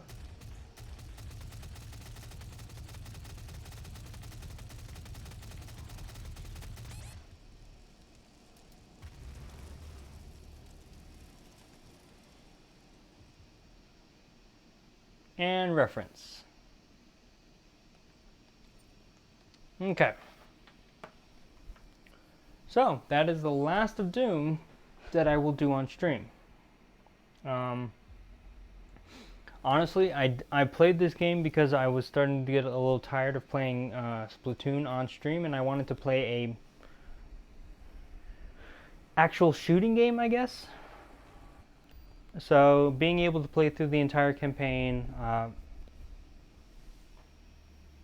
like maxing out everything, getting everything done, and all that stuff, it was a good, it was a fun replay of this game, and kind of just further solidified why I enjoy this game so much.